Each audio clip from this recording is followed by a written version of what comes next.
දෙනවා නිවාසක කුලියට ඉන්න තමගේ ඥාතියෙක් ගෙදර හිටියත් ඒක ලැබෙනවා. ඒතර මම හිතනවා මේ ඇති වුණු තත්ත්වයේ සැලකිත ප්‍රමාණයකින් අපිට යථාවත් භාවයට පත් කරගන්න පුළුවන්කම තිබෙනවා. ඒ නිසා අපි මේ බිලියන 500 මේ පරිපූර්ණක ඇස්තමේන්තු ඉදිරිපත් කරන්නේ ඒ ජනතාවගේ අපි මේක පියවර කීපකින් අනුගමනය කරා. පළමුව අපි විශාල වේසද්දරුව මුදා ගන්න. පළමු වේස මුදා ගන්න. විශාල ප්‍රමාණයක් අපි මුදා ගන්න සමත් වුණා. දෙවැනි පියවර බවට පත් වුණේ අවතැන් වුණු ජනතාවට සුරක්ෂිත මධ්‍යස්ථාන වල ගෙන යාම, ආහාර පාන ලබා දීම, සෞඛ්‍ය ආරක්ෂණ ලබා දීම. ඒක ඒ පියවර අවසන් දැන්. තුන්වෙනි පියවර බවට පත් වෙන්නේ එය නැවත පදිංචි කරවීම. සායගොල්ලන්ගේ ජීවන උපාය සකස් කළ දෙන එක. ගොවියෙක් නම් කුස් කර්මාන්තයට යොදවන එක. සත්ත්ව පාලනයක් නම් දීවර කර්මාන්තයට යොදවන එක. සුළු කර්මාන්තයේ යෙදෙන කෙනෙක් නම් ඒකට අවශ්‍ය වෙන සහාය දෙන එක. ඒගොල්ලන්ගේ ජීවන උපාය සම්පූර්ණ කළ දෙන එක. ඊළඟ පියවර අවතැන් වුණු අයට අවශ්‍ය වෙන නිවාස ටික සකස් කළ දෙන එක. ඊළඟ පියවර අපිට මෙවැනි ස්වභාවික ව්‍යසන වළක්වන්න බෑ. හැබැයි ස්වභාවික ව්‍යසන වලින් විය හැකි හානිය වැළැක්වීම සඳහා දිගු කාලීන විශේෂයෙන්ම මධ්‍ය කඳුකරේ යලි යථාවත් කිරීම ඉලක්ක කරගත්තු දීර්ඝ කාලීන සැලසුමක් සකස් කරලා ක්‍රියාත්මක කිරීම. ඒ නිසා ඉතාමත් විධිමත් පියවර ගණනාවකින් අපි මේකට ප්‍රවිෂ්ඨ වෙලා තිබෙනවා. මේ කිසිවක් ඒ වෙලාවේ දැනිලා ඒ වෙලාවේ හැංගිලා කරපු වැඩ නෙවෙයි. මේ හැම එකක්ම සැලසුම් සාගත කරපුවා. අපි හැමතැනම ගිහලා කතා කරේ මොකද්ද? ඉස්සෙල්ලා මේ ජනතාව පදිංචි කරවන්න ඕන. හැබැයි ජනතාව එතෙන්ට යන්න නම් එයාට ප්‍රවිෂ්ඨ මාර්ග අවශ්‍යයි. පාර නැතුව යන්න බෑ. ඒ නිසා මාර්ග සංවර්ධන අධිකාරිය, පළාත් මාර්ග සංවර්ධන අධිකාරිය, ප්‍රාදේශ සභා මේ විශාල වෙහෙසක් දරලා පළාත් පාලන ආයතනවලට අදාළ පාරවල් මේ සියල්ලම සැලකිය යුතු ප්‍රමාණයට 90කට වඩා වැඩි ප්‍රමාණයක් ප්‍රතිසංස්කරණය කරලා හැම පුරවැසියෙකුටම ප්‍රවිෂ්ඨ මාර්ග හදලා දීලා තියෙනවා. ඒක වැදගත්. මේක යලි යථාවත් කරන්න. සමහර ඒවා తాවකාලිකයි. ඒක හරි. තව සමහර ඒවා తాවකාලිකයි. එහෙමනේ කරන්න ඕනකම තියෙන්නේ. ඒ ටික අපි කරලා දීලා තියෙනවා. ඊළඟ මේගොල්ලන්ට අවශ්‍ය වෙන විදුලිය සපයන්න ඕනකම තියෙනවා. දැන් විදුලි බල මණ්ඩලයේ නිලධාරීන් එක නිලධාරි මහත්මෙක් මිය ගියා පවා. නිලධාරීන් විශාල වෙහෙසක් දරලා මම හිතන්නේ හැමතැනම වගේ දැන් ගත්තොත් විදුලි බලය ලබා දීම යථාවත් කරලා තියෙනවා. ඒක අපි දෙවෙනි පියවර. මේගොල්ලෝ යටිතල පාසුම් හදන්නේ. තුන්වෙනි එක ජල සැපයීම. ආකාර තුනකට වතුර සපයා ගන්නවා ඒගොල්ලෝ. එකක් ජල සම්පාදන මණ්ඩලයෙන් වෝටර් බෝඩ් එකෙන්. දෙවෙනි එක ප්‍රජා ජල සංවර්ධන දෙපාර්තමේන්තුවෙන්. තුන්වෙනි එක ඒගොල්ලන්ගේ මූල ඉදකින්. ඉතින් අපි වෝටර් බෝඩ් එකත් එක්ක කතා කරලා සියලුම ජල සැපයීම යථාවත් කරලා තියෙනවා. ප්‍රජා ජල සංවර්ධන ව්‍යාපෘති අර තැන් දෙක තුනක ජල මූලාශ්‍රයන්ට විශාල හානියක් වෙලා තියෙනවා. අනිත් ඔක්කොම අවසන් කරලා තියෙනවා. ඊළඟ ලිං පිරිසිදු කරන එක. හමුදාව ස්වේච්ඡාවෙන් අපි පක්ෂයේ ඇත්තටම ගිහිල්ලා. ගෙවල් ගාන ගිහිල්ලා මේ ලිං ටික පිරිසිදු කරලා දීලා තියෙනවා. ඒ නිසා යලි යථාවත් කරන්න ඒගොල්ලන්ට අවශ්‍ය වෙන පානීය ජලය ලබා දෙන්න ඕන. ඊළඟ sannivedanaye. අපි අවස්ථා ගණනාවකදී නේද අදාළ sannivedana ආයතනත් එක්ක සාකච්ඡා කරලා අපි sannivedana සපයලා දීලා තිබෙනවා. ඒ නිසා ඊළඟ අපේ ප්‍රධාන අභිප්‍රාය වෙන්නේ පාසල් ආරම්භ කිරීම. දැන් පාසල් 200ක ආසන ප්‍රමාණයක තාම කීපයක් තියෙනවා. ඒක ඉතා ඉක්මනින් අපි විවෘත කිරීම ඊළඟ අභිප්‍රාය. ඒ නිසා අපි මේ එකක්වත් මම නැවත කියන්නේ මේ දකින්නකොට හිතෙනකොට කරන ඒවා නෙවෙයි. අපි ඊටමත් සැලසුම් සහගතව පියවරෙන් පියවර අපි මේ සැලසුම සකස් කරලා අද වෙනකොට මම හිතන්නේ ජීවිත යථාර්ථවත් කිරීමට අවශ්‍ය යටිතල පාසුකම් ටික සකස් කරලා දීලා තිබෙනවා. ආණ්ඩුවක් හැටියට අපේ වගකීම අපි නිසි පරිදි ඉටු කරායයි කියන තෘප්තියක් සහ වගකීමක් දරුවායයි කියන වගකීම ඉටු කරායයි කියන හැඟීමක් අපිට තියෙනවා. අපි ඒක කරලා තියෙනවා. මේ ව්‍යසන දෙස බලපුවාම බොහෝ අය හිතුවා තමන්ගේ ජන ජීවිතය යලි යථාවත් කරගන්න සැලකිතු කාලයක් යයි කියලා. පාර විවෘත වෙන්න, විදුලිය ලබා දෙන්න, විදුලිය හයිට්‍රේෂන් කණු ගලවගෙන ගිහලා තිබුණේ. නේද? වෝටර් බෝඩ් එකේ නේද? වෝටර් ඒකද පොම්ප මැෂින් ඔක්කොම ගලවගෙන ගිහලා තිබුණා. එහෙම තිබුණේ. පාරවල් බෝක්කු පිටින් ගලවගෙන ගිහලා තිබුණා. හරිද? අපේ ඉන්දියානු රජයෙන් විශේෂම තාවකාලික පාලම් ලබා දුන්නා. අපේ හමුදාව ගාව තිබුණා. RDA එකේ තිබුණා. ඒ වගේ තාවකාලික පාලම් ස්ථාපිත කරා. බලන තැන. ඒ කියන්නේ අපි බැලුවා අපි ගාව තියෙන පාලම් සංචිතය අවශ්‍ය වෙන තැන් ටික බැලුවා. RDA එකෙන් අවශ්‍ය වෙන සැලැස්ම ඇදුවා. ඒ සැලැස්මට අපි අවශ්‍ය වෙන තාවකාලික පාලම් ටික යොමු කරා. ඊටමත් සැලසුම් සහගතව මේ රට යලි යථාවත් බවට පත් කිරීම සඳහා අපි ඉටු කරලා තිබෙනවා. මා හිතනවා තව ඉස්සරහට අපිට යන්න ඕනකම තියෙනවා. දැන් මේ පාරවල් ටික ස්ථාවර පාරවල් බවට පත් කරන්න ඕන. ඒ සඳහා RDA එක දැන්ට ඇස්තමේන්තුව හදලා තිනවා බිලියන 190ක් වැය වේවි කියලා RDA කියනවා තමන්ගේ පාරවල් ටික හදන්න. ඒකට වෙන් කළ තියෙන මුදල් වලින් කොච්චර ප්‍රමාණයක් ගන්න පුළුවන්ද? අමතර මුදල් මේ අතිරේක මේ පරිපූර්ණ ඇස්තමේන්තුව ලබා දෙන්න අපි කල්පනා කරනවා. රේල්වේ එකට විශාල හානියක් සිද්ධ වෙලා තිබෙනවා. ඒක ඇස්තමේන්තු අපි ඉතින් ඉතාමත් හොඳින් අපිට සකස් කළ ඉතාම ලැබුණාම ඒ සඳහා අවශ්‍ය වෙන ප්‍රතිපාදන අපි ලබා දෙන සැලසුම් කළා. ඊළඟ විශේෂම ගත්තොත් වාරි මාර්ග දෙපාර්තමේන්තුව හානි වෙලා තියෙන තැන් ටික බලලා ඒකත් ලබන අවුරුද්ද ඇතුලේ ප්‍රතිසංස්කරණය කරන්න ඕන. අපේ ආරම්භයක් ලෙස මේ මහා කන්නේට අවශ්‍ය වෙන ජල සැපයීම දුන්නත් දිගට මෙහෙම දෙන්න බෑ නේද? ඊළඟ යල් කන්නේ එනකොට අපි තෝරාගෙන තියෙනවා කොයි වාරි මාර්ග පද්ධතිය ප්‍රතිසංස්කරණය කරන්න පුළුවන්. ඊළඟ මහා කන්නේ එනකොට අපි ඊළඟ මොන වාරි මාර්ග පද්ධතිය ප්‍රතිසංස්කරණය කරන්න කියලා ඒ ටික සකස් කරලා තිබෙනවා. ඊළඟ විශේෂම ගත්තොත් අපි අපේ සැලසුම් දෙපාර්තමේන්තුවේ නිලධාරි මහතුරුමා ඉතාමත් වෙහෙස දරලා මේ දෙපාර්තමේන්තුව වල තොරතුරු ඔක්කොම එකතු කරලා පොඩි පැකේජ් හදලා තිනවා. කවුරු ආධාරයක් දෙන්න ලෑස්ති නම් තැන යවන්න එපා. අක්‍රමවත්ව වියදම් කරන්න එපා. ප්‍රතිඵලයක් නැහැ. අපි දෙන්නම් මුදල කියන්නේ මුදලට අපිට අවශ්‍ය වෙන වැඩි. මෙන්න මේ වැඩේ අපිට කරලා දෙන්න මෙච්චර මුදලක් වේවි. අපි ආධාර ලබා ගන්න අපේක්ෂා කරනවා. මේ මුළු බරම අපේ භාණ්ඩාගාරයට දරා ගන්න බැරිව අපි දන්නවා. නමුත් ඒ සඳහා විධිමත් වැඩ පිළිවෙලක් අවශ්‍යයි. අපි දන්නා පහුගිය කාලේ වෙණි ආධාරවලදී නේද? ඒවා විධිමත්ව සිද්ධ වුණ නැති නිසා ඒ වියදම් කරපු මුදලට සාපේක්ෂව අපිට ප්‍රතිඵල ලැබුණේ නැහැ. ඒ නිසා අපි හදනවා ලබා දෙන්න ඕන පොඩි පැකේජ් කීපයක් හදනවා. කවුරු හරි දානපතියෙක් කැමති නම් පාසල් දෙකක් හදලා දෙන්න. ඒක අපි පොඩි එකතුවක් හදලා මේ පාසල් දෙකට මෙච්චර මුදලක් කියලා අපි කියනවා. කවුරු හරි කැමති නම් රෝහලකට උදව් කරන්න. කවුරු හරි කැමති නම් පාරක් හදලා දෙන්න. කවුරු හරි කැමති නම් පාලමක් හදලා දෙන්න. එයාගේ නම වුණත් අපිට ගහන්න පුළුවන්. මේ ඔක්කොම කරලා ඉවරලා මොකද කරන්නේ? මේක සැලසුම් කරලා තියෙනවා. ඒ ආධාර ලබා ගැනීම සඳහා පැකේජ් එකක් හදන්න. ඒ වගේම අපේ ආගමික ස්ථාන ඒවා පිරිසිදු කර ගැනීම සඳහා අවශ්‍ය වෙන රුපියල් 25000 දීමනාව අපි ලබා දීලා තියෙනවා. අපේ බුද්ධ ශාසන කටයුතු සංස්කෘතික කටයුතු ඇමතුමා 861ක් ආගමික ස්ථාන හඳුනාගෙන තියෙනවා. දැන්ට 1000කට කිට්ටු ප්‍රමාණයක් ඇවිල්ලා තියෙනවා. ඒ සියල්ලම බුද්ධ ශාසන අමාත්‍යාංශයේ තියෙන වැය ශීර්ෂයර්ථයේ ඒවා ප්‍රතිසංස්කරණය කිරීම සඳහා සැලසුම් හදලා තිනවා. ඒ වගේම පන්සල් සහ ආගමික ස්ථාන පල්ලි කෝවිල් ඒවා ප්‍රතිසංස්කරණය කිරීම සඳහා යම් දායක සභාවන්ගේ දායකත්ව ලබා දෙන එකඟතාවය පළ කරලා තිනවා. මේ විදිහට රජයක් ඒ වගේම අපේ පුරවැසියන් ජනතාව විදේශගත ශ්‍රී ලාංකිකයන් මේ ඔක්කොම එකතු කරගත්ත එක්සත් ජනපදයේ ජීවත් වෙන විදේශගත ශ්‍රී ලාංකිකයන්ට පුළුවන් යම් ව්‍යාපෘතියක් බාර ගන්න. ප්‍රංශ ජීවත් වෙන සමහර ශ්‍රී ලාංකිකයන්ට පුළුවන් තව ව්‍යාපෘතියක් බාර ගන්න. ඒ විදිහට අපි අපේ ශ්‍රී ලාංකිකයන්ට මේ ව්‍යාපෘති බෙදලා දෙනවා. අපේ රටේ ඉන්න දානපතියන්ට අපි මේ ව්‍යාපෘති බෙදලා දෙන්න කල්පනා කරනවා. එහෙම කරොත් අපිට හිතනවා අපේ ආණ්ඩුවත් විපක්ෂය පොදු ජනතාව ඒ වගේම විදේශ අපේ මිතුරන් මේ සියල්ලකම එකතු කරලා අපිට දායකත්වය හැදුවොත් මේ තත්ත්වෙන් අපිට ඉතා ඉක්මනින් ගොඩ ඇවිල්ලා අපි අර අයවැය කෙනෙක් අපේක්ෂා කරමින් තිබෙන වැඩසටහන අපි ඉස්සරහට ක්‍රියාත්මක කරන්න පුළුවන්. ඒ වෙනුවෙන් මේ බිලියන 500 පරිපූර්ණක ඇස්තමේන්තුව මේ පාර්ලිමේන්තුවට සම්මත කරලා දෙන්න කිල්ලා සිටමින් මම නතර වෙනවා. බොහොම ස්තුතියි ගරු නියෝජ්‍ය කතානායකතුමනි. In today's order paper, item number 1, supplementary sum, head 240, program 2, House agrees. ආර්ථිකයක් මොකටද? මසුරු සිටානෝ වගේ සියල්ල එකතු කරමින් ධනෙ එක්රස් කර ගැනීම නෙවෙයි ආර්ථිකයක් කියන්නේ. ආර්ථිකයක් කියන්නේ ආර්ථිකය ලබා ගන්නා යම් හෝ ප්‍රතිලාභයක් තිබෙනවා නම් ඒ ප්‍රතිලාභය පෙරලා ජනතාවට ගලාගෙන යා යුතුයි. එහෙම නැතුව භාණ්ඩාගාරයේ ධනය ධන උණයි කියලා භාණ්ඩාගාරයේ ට්‍රිලියන ගණන් අතිරික්තයක් තිබුණයි කියන එකේ මොකක්ද ජනතාවට ලැබෙන ප්‍රතිලාභ. ඒ නිසා අපි ආර්ථිකය අත්පත් කරගන්න කුඩා හෝ ජයග්‍රහණයක් තිබෙනවා නම් ඒ ජයග්‍රහණය ජනතාවට ගලාගෙන යා යුතුයි. ඒක තමයි අපි ස්ථාවර. ඉතින් අපි හිතනවා මේ ආපදා තත්වයේදී අපි සතුව තිබුණු ට්‍රිලියන 1.2ක් වන සංචිත උපයෝග කරගත යුතුයි ජනතාවට ආධාර ලබා දෙන්න. ඒක අපි අත්තරින්නේ. මොකද මේට ඉතිහාසයේ තිබුණේ අපේ ආණ්ඩු බලයේ තියෙන අය ලොකු හැඳි වලින් බෙදාගත්තු ඉතිහාසයක් තිබෙනවා. බලන්න අර නිවාස ගිනි තිබ්බට පසුව ඒ නිවාස වලට වන්දි දුන්නේ කොහොමද කියලා. සාධාරණද? මේ පාර්ලිමේන්තු මන්ත්‍රීවරුන්ට, ඇමතිවරුන්ට, සභාපතිවරුන්ට, පළාත් සභාවට මන්ත්‍රීවරුන්ට කොහොමද දීලා තියෙන්නේ වන්දි? මිලියන 150 නේද? මිලියන 100, මිලියන 50, 60 එහෙම ගෙවලා තියෙනවා. ඇයි? හැන්ද තිබුණේ ඒගොල්ලෝ ගාව. හැන්ද ඒගොල්ලෝ ගාව තියෙනකොට මේ රටේ හැමදාම පූර්වාදර්ශ වෙලා තිබුණේ තමන් විශාල පංගුවක් බෙදාගෙන පූර්වාදර්ශයක් තිබුණා. ජනතාවට පුඩා හැඳි වලින් බෙදනවා. ලක්ෂයකමාරක් දෙනවා ගෙයක් හදාගෙන ඔබතුමා දන්න මන්නාරමේ පහුගිය කාලේ කීයද ලක්ෂයකමාරේ දුන්නේ. ඒකෙන් ගෙදර යන්න රුපියල් 10000ක් දෙනවා. ඒ 10000ත් අර ලක්ෂයකමාරෙන් අර එකමාරෙන් අඩු කරගන්නවා. අතිරික්ත මොකද්ද කලින් දීපු මුදල කියලා. මෙහෙමනේ තිබුණේ. ඒ කියන්නේ හැම වෙලාවම ජනතාවට බෙදනකොට නිකන් ඇඟෙන් ඇටයක් ගලවලා දිනවා වගේ. Tamanට බෙදා ගන්නකොට ලොකු හැඳි වලින් බෙදාගත් ඉතිහාසයක් තිබෙනවා. අපි ජාතික ජන බලවේගයේ ආණ්ඩුව හැදුවේ මොකටද?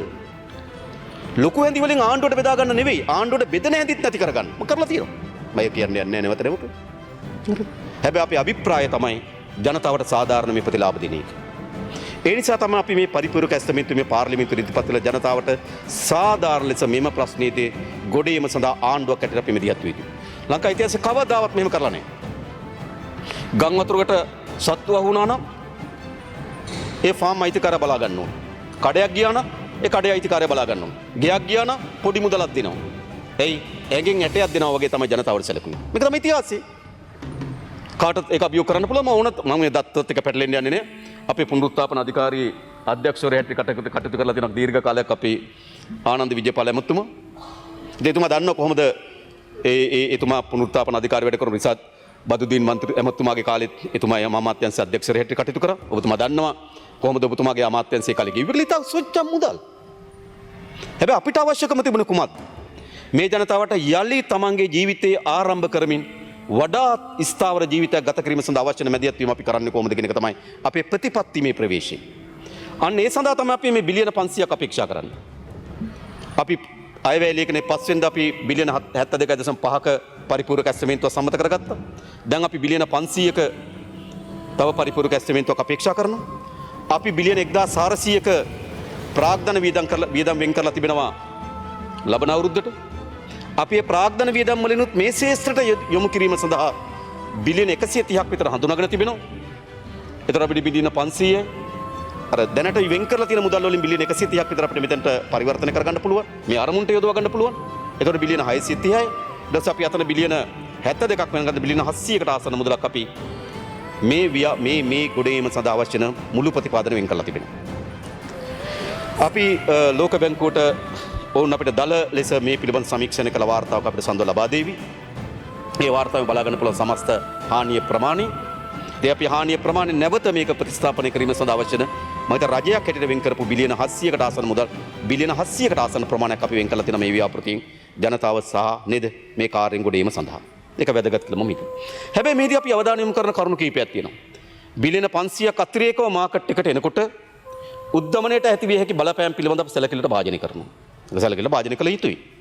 එහෙම නැත්නම් ඔබට මතක ඇති පහුගිය කාලේ එක් මහ බැංකු අධිපතිවරයෙක් කිව්වා ඇති තරම් සල්ලි අච්චු ගාලා ආපුවාම නේද සල්ලි අච්චු ගහනකොට භාණ්ඩ වලට ඉල්ලුමක් එනවා. ඒ භාණ්ඩ ඉල්ලුම ආපුවම භාණ්ඩ නිෂ්පාදනය කරන්න පටන් ගන්නවා. රිවර්ස් කරලා ආර්ථිකය ගොඩ ගන්න පුළුවන් මතයක් ඉදිරිපත් කරන්නේ. නේද? අපි මේ මතේ නෑ. නේද? ඔබට මතක ඇති.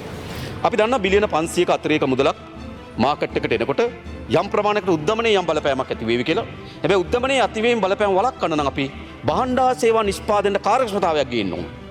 ඉතින් අපි මේ වෙන් කරන මුදල් වලින් සැලකිය යුතු ප්‍රමාණයක් අපි යලි භාණ්ඩා සේවා නිෂ්පාදනයේ වර්ධනයක් අත්පත් කරගත්තොත් තමයි අපිට උද්දමනයේ යම් පාලනයක් ඇති කර ගැනීමට හැකියාව ලැබෙන්නේ. ඊළඟ මේ බිලියන 500ක් අපි මාකට් එකට එනකොට අපි දන්නවා අපි රුපියල් වලින් මුදල් වියදම් කරාට හැම රුපියලක් වියදම් කරනකොට ඒක ඇතුලේ ඩොලර් කොටසක් තියෙනවා. සුපර් මාකට් ගිහලා බඩු ගත්තොත් ඒ බඩු මල් ඇතුලේ ඩොලර් බඩු ටිකක් තියෙනවා. අපි වාහනයකට තෙල් ගැහුවොත් ඩොලර් පංගුවක් තියෙනවා. අපි නිවාසයක් හදන්න ගත්තොත් ඩොලර් පංගුවක් තියෙනවා. සමීක්ෂණයක් කරලා තිබුණ අධිවේගී මාර්ගයක් හදන්න පටන් ගත්තොත් 18%ක් ආනයනික භාණ්ඩ තියෙනවා. ඒ නිසා අපි රුපියල් බිලියන 500ක් අලුතෙන් මාකට් එකට දානකොට ඩොලර් වලට එන ඉල්ලුමට යම් ප්‍රමාණයකට වැඩිවීමේ ඉඩක් තියෙනවා. ඒක අපි තේරුම් ගන්න. එහෙනම් මොකද්ද කරන්න ඕනකම තියෙන්නේ?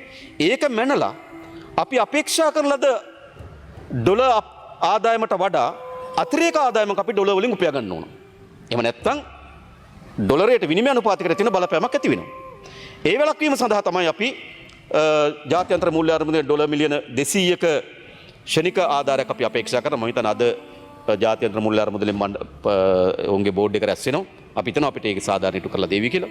අපි ලෝක බැංකුවෙන් සහ ආසියානු සංවර්ධන බැංකුවෙන් සඳහා ආධාර අපි අපේක්ෂා කරමින් තිබෙනවා.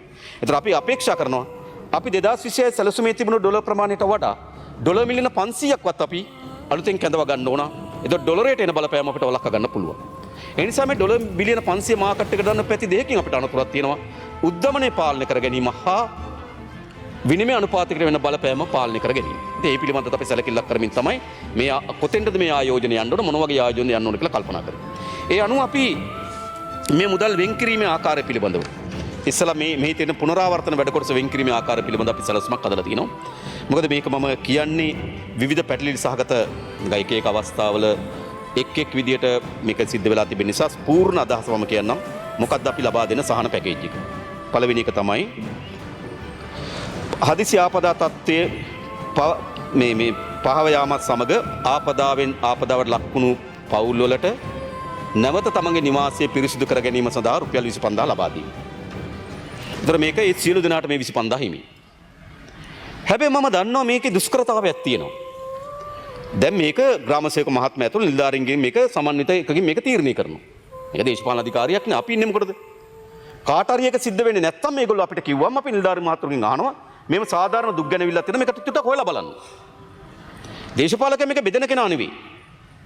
දේශපාලකයා මේක දෙන්න ඕන කෙනා තීරණය කරන කෙනා නෙවෙයි. ඒක තීරණය කිරීම සඳහා ඒ සඳහා තියෙන රාජ්‍ය යාන්ත්‍රණ තමයි විශ්වාස කරන්නේ.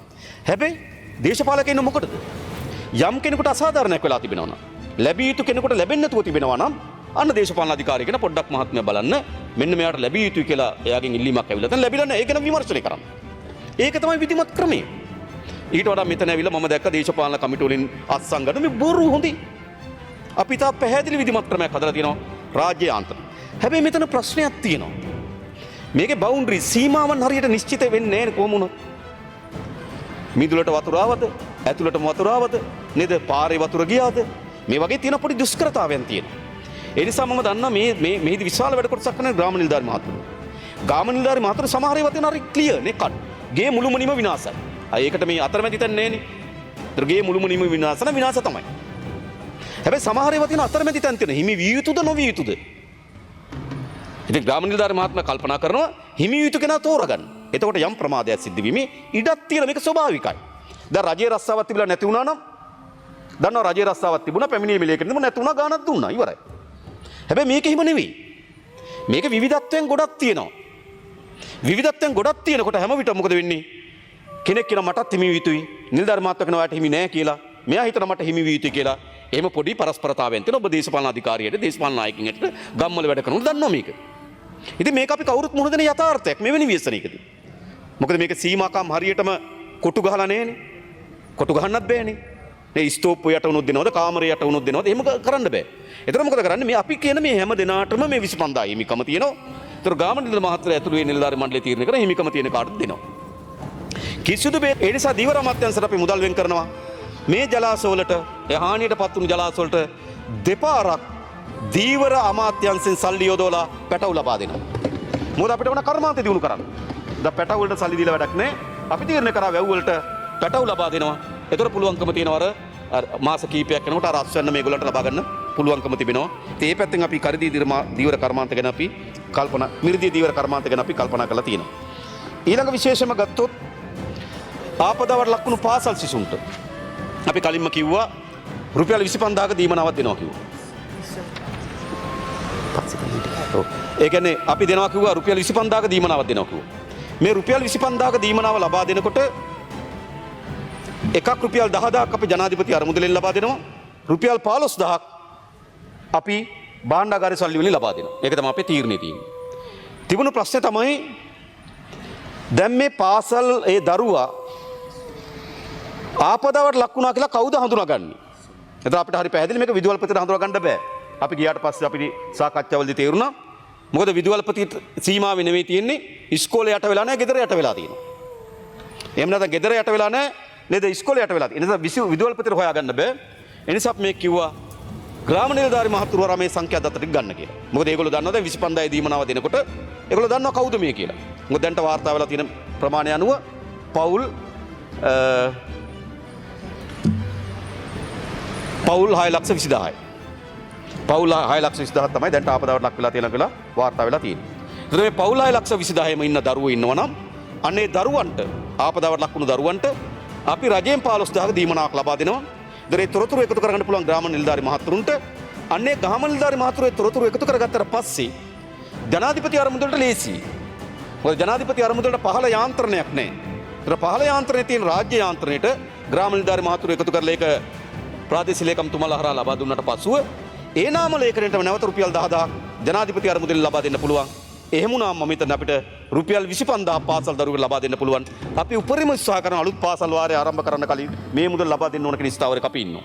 ඒතර ඒක මම හිතනවා පාසල් ළමයි නැවත පාසලට යාම සඳහා.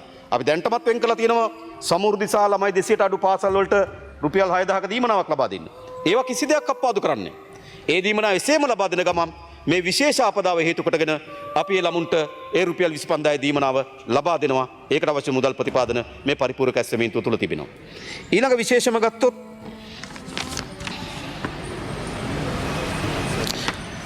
ව්‍යාපාරික ගොඩනැගිලි. ව්‍යාපාරික ස්ථාන ගත්තාම අපි දැක්ක කර්මාන්ත අමාත්‍යාංශයේ ඒගොල්ලෝ 16 වෙනිදා දක්වා සකස් කළ ලබා දුන්න රෙජිස්ටර් වෙන්න කියලා. ඒ අනුව රෙජිස්ටර් වෙලා තියෙනවා තනි ව්‍යාපාර, සුද්‍ර ව්‍යාපාර සහ සුළු ව්‍යාපාර. තනි ව්‍යාපාර, සුද්‍ර ව්‍යාපාර, තනි ව්‍යාපාර, සුද්‍ර ව්‍යාපාර සහ සුළු ව්‍යාපාර කියලා වර්ග තුනක් ඒගොල්ලෝගේ අනුව තියෙනවා. ඒ වර්ග තුනේ දැන්ට ලියාපදිංචි වෙලා තියෙනවා 9600ක් වගේ. හානි වුණායයි කියලා. අපි තීරණය කළා තියෙන්නේ 9600ටම ලක්ෂ 2 ගාණේ ලබා දෙන්න. ඒක මම හිතන්නේ අපි දැන් මුදල් කර්මාන්ත අමාත්‍යාංශයට එව්වා. ඒක හරි ලේසි. ඒක මම හිතන්නේ හරි ලේසි. ඒගොල්ලෝ ඩේටා එකතු කරලා තිබෙන්නේ ඒගොල්ලන්ගේ නිලධාරීන්ගේ අධීක්ෂණය යටතේ. ඒක පද්ධතියකට එකතු කරලා තියෙන accounts number එක තියෙනවා. ඒ නිසා ඉතින් ඉක්මනින්ම අපිට ඒ සල්ලි ටික යවන්න පුළුවන්. එඳා යලි මේ කර්මාන්ත වලට සුළු තනි කර්මාන්ත වලට පණ දීම සඳහා මේ ලක්ෂ 2ක දීමනාව අපි ලබා දෙන්න තීරණය කළා තිබෙනවා. ඊළඟ අපි තවත් එකක් දකිනවා බිල්ඩින් වලට විශාල හානියක් වෙලා තියෙනවා මේ කර්මාන්ත. ඒ කියන්නේ ව්‍යාපාර ගොඩනැගිලි වලට හානි වෙලා තියෙනවා. ඒතර ගොඩනැගිලි වලට එයාට ගේකුත් තියෙනවා, කඩේකුත් තියෙනවා. ඒතර ගේ යාගේ හොඳින් තියෙනවා, හැබැයි කඩේ යට වෙලා තියෙනවා. අපි ඒගොල්ලන්ගේ බිල්ඩින් එක හදන්න දෙන්න ඕන. අපි ඒ නිසා තීරණය කළා තිබෙනවා ආපදාවට ලක් වුණු අර්ධ හානි වලට ලක් වෙලා තියෙන බිල්ඩින් වලට ආරම්භයක් ලෙස ලක්ෂ 5 ගානේ ඔක්කොටම දෙනවා. ලක්ෂ 5 ගානේ දෙනවා. කවුරු හරි කියනවනම් තමන්ගේ ලක්ෂ 5 ප්‍රමාණවත් මදි කියලා ඒක තක්සේරු කරලා උපරිම ලක්ෂ 50 දක්වා දෙනවා. තක්සේරු කර දෙනවා. කිසිදු තක්සේරුවකින් තොරව එයාගේ බිල්ඩින් එකට හානියක් වෙලා තිබෙනවා නම් රුපියල් ලක්ෂ 5ක දීමනාවක් ලබා දෙනවා. කවුරු හරි කියනවා නම් තමන්ට ලක්ෂ 5 ප්‍රමාණවත් නැහැ තමන්ගේ හානියට අනුව නම් එයාට කියන්න පුළුවන් මට ලක්ෂ 5 එපා මගේ එක තක්සේරු කරන්න. පහත් අරගෙන තක්සේරු කරන්න බෑ. පහ මූලික වටේ ගන්න කැමති හැම දෙනාටම ලක්ෂ 5 ගන්න පුළුවන්. නෑ තමන්ගේ හානිය ලක්ෂ 5ට වඩා ලොකුයි කියලා හිතනවනම් තමන්ගේ ව්‍යාපාරික ස්ථානට වෙලා තියෙන හානිය ලක්ෂ 5ට වඩා වැඩි කියලා හිතනවනම් එයාට අපි තක්සේරු කරාට පසුව ලක්ෂ 50 දක්වා ලබා දෙන්න තීරණය කළා කියලා. ඒතර මම හිතන්නේ ඒ ව්‍යාපාරික ස්ථාන වලට ව්‍යාපාරික ස්ථාන කොට නැගීම සඳහා ඒ කාර්ය ප්‍රමාණවත්. ඊළඟ තව කර්මාන්ත අමාත්‍යාංශ රෙජිස්ටර් නොවුණු හැබැයි ප්‍රාදේශීය ලේකම් කාර්යාලවල වෙළඳ බලපත්‍ර ගත්තු මේ වගේ සුළු ව්‍යාපාරිකයන් විශාල ප්‍රමාණයක් තියෙනවා. හැබැයි ඔගේ දත්ත හරියටම එකතු වෙලා නැහැ. නිසා දත්ත එකතු වෙන්නේ නැතුව අපිට ඒක තීරණයක් ගන්න බෑ. හැබැයි අපි ආණ්ඩුවක් ඇටේට ඉන්නවා කඩයක් කරා ගමක. කඩේ බඩු ඔක්කොම ගියා. එයාට අපු කඩේ පටන් ගන්නේ කොහොමද? පොඩි ව්‍යාපාරයක් කරමින් හිටිය. නේද? අපි හිතමු මාළු ලෑල්ලක් කරා. එයාගේ මාළු ලෑල්ලේ හට් එක ගලවගෙන ගියා. හැබැයි රෙජිස්ටර් වෙලා නැහැ. හැබැයි නැවත හට් එකක් හදාගෙන ව්‍යාපාරේ පටන් ගන්න. ඒකට ආණ්ඩුව ආධාර කරන්න ඕන. හැබැයි ඒ පිළිබඳ පූර්ණ දත්ත නැති නිසා හෙට අපි සියලුම දිස්ත්‍රික් ලේකම්වරු කැඳවලා තිනවා. ඒ දිස්ත්‍රික් ලේකම්වරුන්ට ප්‍රාදේශීය වශයෙන් තිබුණු අර කර්මාන්ත අමාත්‍යාංශ රෙජිස්ටර් නොවුණු ප්‍රාදේශීය වශයෙන් තිබෙන ව්‍යාපාර ස්ථාන පිළිබඳ අපිට වාර්තාවක් අරගෙන ඒකටත් අපි ඒ ව්‍යාපාර නැවත නගා සිටීමට අවශ්‍ය වෙන දීමනාවක් ලබා දෙන්න තීරණය කළා තිබෙනවා. මා දැනට ඒ දීමනාව ගැන කියන්න බැරි. ඔය ගඩොල් පෝරුණුවක් ගහගෙන ගිහලා තියෙනවනම් නේද? එයාට නැවත ගඩොල් නේද? එයා ශ්‍රමයේ දාලා සමහරව මම දන්නා මේ ණයට අරගෙන මේවා කරලා තියෙන්නේ. ඒත් ඒගොල්ලන් නැවත ව්‍යාපාරේ පටන් ගන්න අපි කරන්න ඕනකම තියෙන දේ ඒගොල්ලන්ට ආධාරයක් ලබා දිය යුතුයි. හැබැයි ආධාරය ලබා දීම සඳහා ඒ කොච්චර ප්‍රමාණයක්ද කියලා තීරණය කරන්න අපිට අවශ්‍යකම තියෙන කොච්චර ප්‍රමාණයකට හානි වෙලා තියෙනවද කියලා හෙට දිසාපති තුනාලා දිස්ත්‍රික් ලේකම්තුමාලා ඒක අරන් ආවට පස්සේ අපිට ඒ පිළිබඳ තීරණයක් ගන්න. ඊළඟ මහා පරිමාණ ව්‍යාපාර තියෙනවා. විශේෂයෙන් විශ්ව වගා වගේ ඒවා විශාල මිල අධික ව්‍යාපාර. ඒතර මේ ව්‍යාපාර වලට ප්‍රධාන ප්‍රශ්නේ තමයි නැවත මේක ආරම්භ කිරීම සඳහා අවශ්‍ය වෙන වර්කින් කැපිටල් එක. ඒක ලබා දෙන්න ඕනකම. ඒගොල්ලන්ට වැඩ කරගන්න සල්ලි නෑ. අපි තීරණයක් ගත්තා මෙහිම. ඒගොල්ලෝ ගොඩක් ඔයිස්සෝ ඒ කට්ටියත් එක්ක අපි සාකච්ඡා කරා. ඒගොල්ලන්ගේ අපේ යෝජනා තමයි ඒගොල්ලන්ට සහනශීලී ණයක් ලබා දෙන්න කියන එක. ඒගොල්ලෝ යෝජනාව තියෙනවා සහනශීලී ණයක් ලබා දෙන්න. ඒත් අපි තීරණය කළා තියෙනවා සහනශීලී ණයක් ලබා දෙන්න. එකක් අර පොඩි අයට ලක්ෂ 2.5 සිට ලක්ෂ 10 දක්වා. ලොකු අයට මිලියන 25 දක්වා ලක්ෂ 250 දක්වා ණයක් ලබා දෙනවා. ණය ලබා දෙනකොට ආණ්ඩුව පොලියක් අය කරන්නේ නැහැ. ආණ්ඩුව මුළුමනි මේ පුඳල් ටික බැංකුවට ලබා දෙනවා. බැංකුව හරහා තමයි මේක දෙන්න ඕන. මොකද හරියට ඒගොල්ලෝ පරණ ගිණුම් බලලා ඒගොල්ලෝ දන්නවා මේ ව්‍යාපාරෙට මිලියන 25ක් වුණාද මිලියන 10ක් වුණාද කියන ඒගොල්ලෝ දන්නවා ඒගොල්ලන්ගේ ගනුදෙනු කරුවන් නිසා. ඒතර බැංකුවට පුළුවන් තීරණය කරන්න. අපි මොකද කරන්නේ? අපි බැංකුවට සල්ලි ලබා දෙනවා. බැංකුව විසින් ඒගොල්ලන්ගේ පරිපාලන වියදම් වලට අදාළ වෙන පරිදි ඒ පොලියට දෙනවා. ඒ කියන්නේ සාමාන්‍යයෙන් ගත්තොත් ඒගොල්ලෝ හිතනවා සාමාන්‍යයෙන් ඉස්සරනම් පරිපාලන වියදම් නිසා ඒගොල්ලෝ 3%ක වගේ පොලියක් ගන්නවා. ඒ කියන්නේ ආණ්ඩුව තමයි බැංකුව හරහා තමයි මේ ණය යෝජනා ක්‍රමය ක්‍රියාත්මක කරන්නේ. ආණ්ඩුව බැංකුවට සල්ලි දෙනවා. බැංකුව තමන්ගේ මේ ව්‍යාපාර හානි වුණු අයට ඒ තක්සේරු වනු ඒගොල්ලෝ මුදල් ලබා දෙනවා. ඒගොල්ලෝ මුදල් ලබා දුන්නාට පසුව බැංකුවට යනවා මේකේ කාර්ය මේ වියදම් පරිපාලන වියදමක් යනවා. ඒ වියදමට සරලන පොලියක් බැංකුව ඇතුළු කරයි මම හිතන 2%ක 3%ක වගේ පොලියක් බැංකුව අය කරයි. ඒ අය කරලා මේ ණය මුදල් ලබා දෙනවා. ඒ වගේ මාස 6ක ග්‍රේස් පීරියඩ් එකක් ලබා දෙනවා. මාස 6කින් පස්සෙ තමයි ඒගොල්ලෝ ගෙවන්න පටන් ගන්න ඕනකම තිබෙන්නේ. ඒතර මම හිතනවා මේ සුළු පරිපාලන ව්‍යාපාරයකට අපිට මිලියන 25ක් වන්දි ලෙස ගෙවන එක ලේසි සාධාරණ අමාරුයිනේ. ඒක අපි දන්නවා කවුරු. ඒ නිසා අපි කරන්න ඕන කතනේ ව්‍යාපාර නැගීම සඳහා අත දෙන්න. ඇත්ත ගත්තොත් ආණ්ඩුවෙන් දෙන්නේ පොලි රහිතව. නමුත් බැංකුව හරහා තමයි මේ ණය ලබා දෙන්න ඕන. බැංකුව තමගේ පරිපාලන වියදම් සඳහා යම් පොලි අනුපාතයක අය කරයි. ඉතින් අපි හිතන 2%ක් 3ක් අතර පොලි අනුපාතයකට මේවා ලබා දෙයි කියලා. ඒතර අපිට පුළුවන් ඔය මිලියන 25 දක්වා ණය යෝජනා ක්‍රමයක් හදලා තියෙනවා. එවැනි ව්‍යාපාර යලි නගා සිටවන්න. ඊළඟ ප්‍රධාන ප්‍රශ්නේ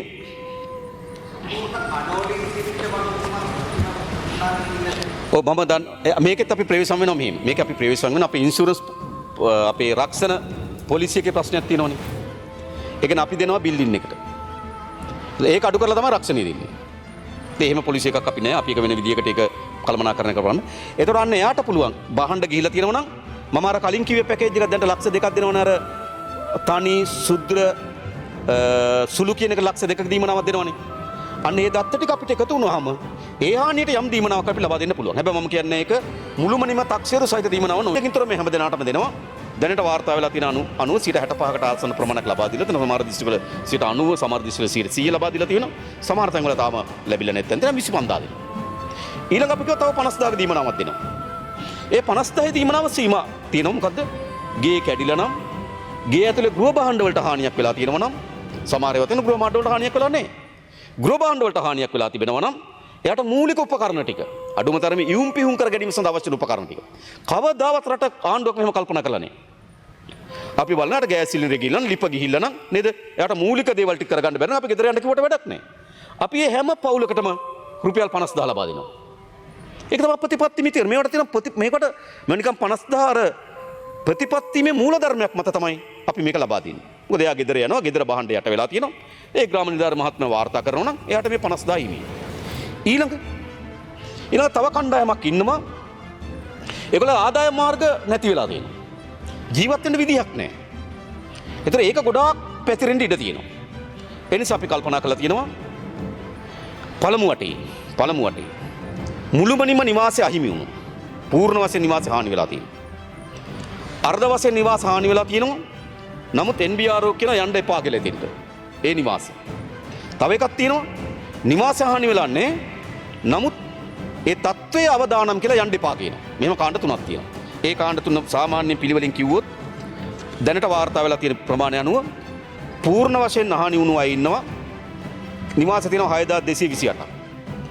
අර්ධ වශයෙන් හානි වුණු NBRO අවසර ලබා නොදෙන නිවාස තියෙනවා 4543ක්. හානි නොමැති නමුත් NBRO අවසර නොදෙන ගෙදරට කිසි දෙයක් වෙලා නැහැ. හැබැයි NBRO යන්න එපා කියලා. එහෙම ගෙවල් තියෙනවා 6877ක්. එහෙම ගත්තාම මුළු නිවාස තියෙනවා 17648ක්. අපි පළමු කොට මේ 17048ට ජනවාරි මාසයේ සිට රුපියල් 50000ක දීමනාවක් දෙනවා මාස 3ක් දක්වා. මොකද උන්ට ඉන්න තැනක් නැහැ, ගෙදරක් නැහැ, යන්න තැනක් නැහැ. නේද? ඒතොර ඒ අයට ස්ථිර ආදායමක් ලබන්නේ නැත්නම් මේ හැම දිනකටම මොකද කරන්නේ? රුපියල් 50000ක දීමනාවක් දෙනවා මාස 3ක්. මොකද ඒගොල්ලන්ට ගෙදරක් නැතුව ඉන්න බෑ. ඊළඟ අපේ අපේක්ෂාව අපි දන්න මේ අවතැන් කඳවුරක මම දන්නවා අහලා තිනවා රිසාත් බදුදින මන්ත්‍රීතුමා කාලයක් නේද? ඔබතුමා අවතැන් කඳවුරක ජීවත් වුණා කියලා. ඒ අවතැන් කඳවුරක ජීවිත මොනතරම් අසීරුද? පවුල් සාමූහිකව එකට එක ශාලාවෙන් දාගන්න එක සුදුසු නේ. ඒක දීර්ඝ කාලයක් බෑ. අපි රටේ අවුරුදු ගණන් මම දන්නා යුද්ධයෙන් අවතැන් වුණු අයත් තාමත් ඉන්නවා අපි මේ බජට් එකනොත් දැම්ම ගෙවල් 2500ක් හදන්න නේද? තාමත් ඉන්නවා 5000කට වඩා වැඩි පවුල් ප්‍රමාණයක් ඉන්නවා. තාම ගෙවල් 2009 ඉඳන් හිතන්න. තාම ගෙවල් දීලානේ. 2026 වෙලකන අපි ගෙවල් 2500ක් හදන්න දැම්මා. ලක්ෂ මිලියන 3000ක් දැම්මනේ ලබා දෙන්න. නේද? නේද? අපි හදන්න දැම්ම ගෙවල් 2000ක් හදන්න. ඇයි? මේ අවතැන්වීම විශාල ප්‍රශ්නයක්. අවතැන් කඳුරක මිනිස්සු ජීවිතයෙන් පවුල් ජීවිතයක් ගෙනියන්න බෑ. ඒ නිසා අපේ අපේක්ෂාව ඉතා ඉක්මනින්ම මේගොල්ලෝ මෙතන ඉවත් කරන්න. අර මම කියපු කාණ්ඩ තුනට රුපියල් 25000ක නිවාස කුලියක් දෙනවා ගෙදරට යන්න. ඒතර එයා නිවාස කුලිය අරන් ඒක එයාගේ ඥාති ගෙදරක ඉන්නවනම් ඒත් 25000 දෙනවා. එයා යන්නේ තමගේ ඥාති ගෙදරකට නම් යට 25000 හිමිකම තියෙනවා. ඊට පස්සේ යට මාස 3ක් 50000 ගණන් දීමනාවක් දෙනවා ජීවත් වෙන්න. මොකද ඒ ජනතාව අපි බලා ගන්න ඕනකම තිබෙනවා. ඊළඟ ගත්තොත් ප්‍රධාන වශයෙන් ගත්තොත් ඊළඟ අපිට තියෙන ප්‍රධාන ප්‍රශ්නේ තමයි ඉක්මනින්ම මා කලින් කිව්වේ අපි මුදල් දාලා අපේ බහණ්ඩා සේවා නිෂ්පාදනය වුණේ නැත්නම් අපේ උද්දමනයට විශාල බලපෑමක් ඇති කරනවා. ඒ නිසා අපි තීරණයක් අරන් තිබෙනවා ඉතා වේගයෙන් නැවත වගාවන් පටන් ගන්න ඕන. මම වාරි මාර්ග දෙපාර්තමේන්තුවේ විශේෂ මිනිස්සු වාරි මාර්ග දෙපාර්තමේන්තුව, පළාත් වාරි මාර්ග දෙපාර්තමේන්තුව, ගෝචර සේවා දෙපාර්තමේන්තුවයි ජලාශ. මේ විශාල ප්‍රමාණයක් අපි දිස්ත්‍රික්කයෙන් දිස්ත්‍රික්කයට ගිහලා කතා කරා මතක ඇති නේද? අපි වාරි මාර්ග දෙපාර්තමේන්තුවේ වාරි සැපේ නිසා කොච්චර කුඹුරු වගා කරන්න බැරුව යනවද? පළාත් වාරි මාර්ග දෙපාර්තමේන්තුව නිසා කොච්චර කුඹුරු හානි කරන්න බැරුව යනවද? නේද? වගා කරන්න බැරුව යනවද? ගෝචර සේවයකේ වයු කඩිලන කොච්චර වගා කරන්න බැරුව යනවද කියලා අපි බැලුවා. අපි උපරිම උත්සාහ කරා. සියලු බිම් වගා කරන්න. වාරි මාර්ග දෙපාර්තමේන්තුව අපි අනිත් පළාත් වලින් කට්ටිය අරගෙන ඉන්න. වැව් ටික හදන්න. සමහර ඒවා තියෙනවා මාවිල්ලාරු වගේ ගත්තොත් ටිකක් දීර්ඝ කාලයක් යයි. අනිත් හැම ඇනිකට් එකක්ම කුඩා හැම ප්‍රතිසංස්කරණයක් අපි කරන්න කියලා කිව්වා. ඒවට අවශ්‍ය වෙන සල්ලි ප්‍රතිපදන සියල්ල ලබා දුන්නා. අපිට අවශ්‍යකම තිබුණේ මේ මහා කන්නේ ආරම්භය. මේ දෙසැම්බර් මාසේ 30 දක්වා මහා කන්නේ තියෙනවා. ඒ නිසා මේ මහා කන්නේ ඉතා ඉක්මනින්ම වගා කිරීමේ සලස්ම අපිට තිබුණා. අන්නේ වගා කිරීම සඳහා අපි ඒ වගාවන් සඳහා අවශ්‍ය වෙන සහන ලබා දුන්නා.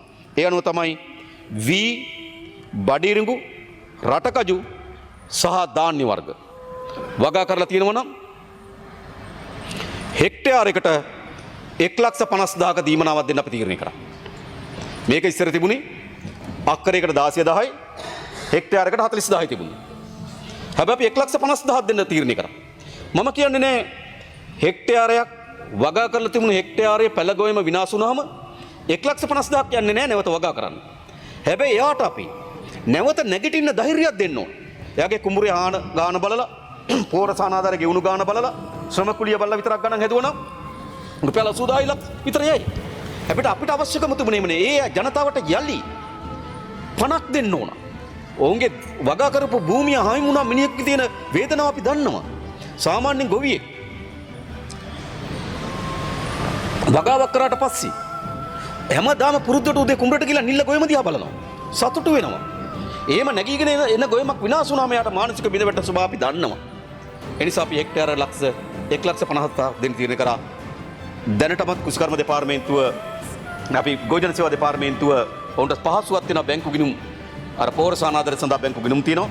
වාර්තා ඒගොල්ලෝ මට කිව්වා 15 වෙනිදා වෙනකොට ඔක්කොම අරගෙන අවසන් කර මම හිතන ලබන සතියේ ඒ පෝරසානාදර ලබාගත්තු හැම ගොවියෙකුටම මේ 1,50,000 හෙක්ටයාරක 1,50,000 ඒ දීමනාව ලබා දෙන්න පුළුවන්කම තියෙනවා. මේක අපි දෙන්නේ කොහොමද පටන් ගන්න. ඊළඟ අනිකුත් please. Does this house agree to extend the allocated time until today's proceedings are concluded? Yes. Honorable President. ඊළඟ එළවලු. ඒතර එළවලු කියලා තමයි අපි මූලික වශයෙන් කිව්වේ. නමුත් අපිට ප්‍රදේශ වලට ගියාට පස්සේ දැනුණා එළවලු. කිව්වට මිරිස් වගා කරපු අය ඉන්නවා. ඒතර ඒගොල්ලොත් එළවලු කාණ්ඩයට අපි ඇතුල් කරා. ඊළඟ ලූණු වගා කරපු අය හිටියා. ඒගොල්ලොත් අපි එළවලු කාණ්ඩයට ඇතුල් කරා. ඊළඟ ගස්ලබ වගා කරපු අය හිටියා. ඒගොල්ලොත් එළවලු කාණ්ඩයට ඇතුල් කරා. ඊළඟ කෙසෙල් වගා කරපු අය හිටියා. ඒ ඔක්කොම එළවලු කාණ්ඩයට ඇතුල් කරා. දැන් එළවලු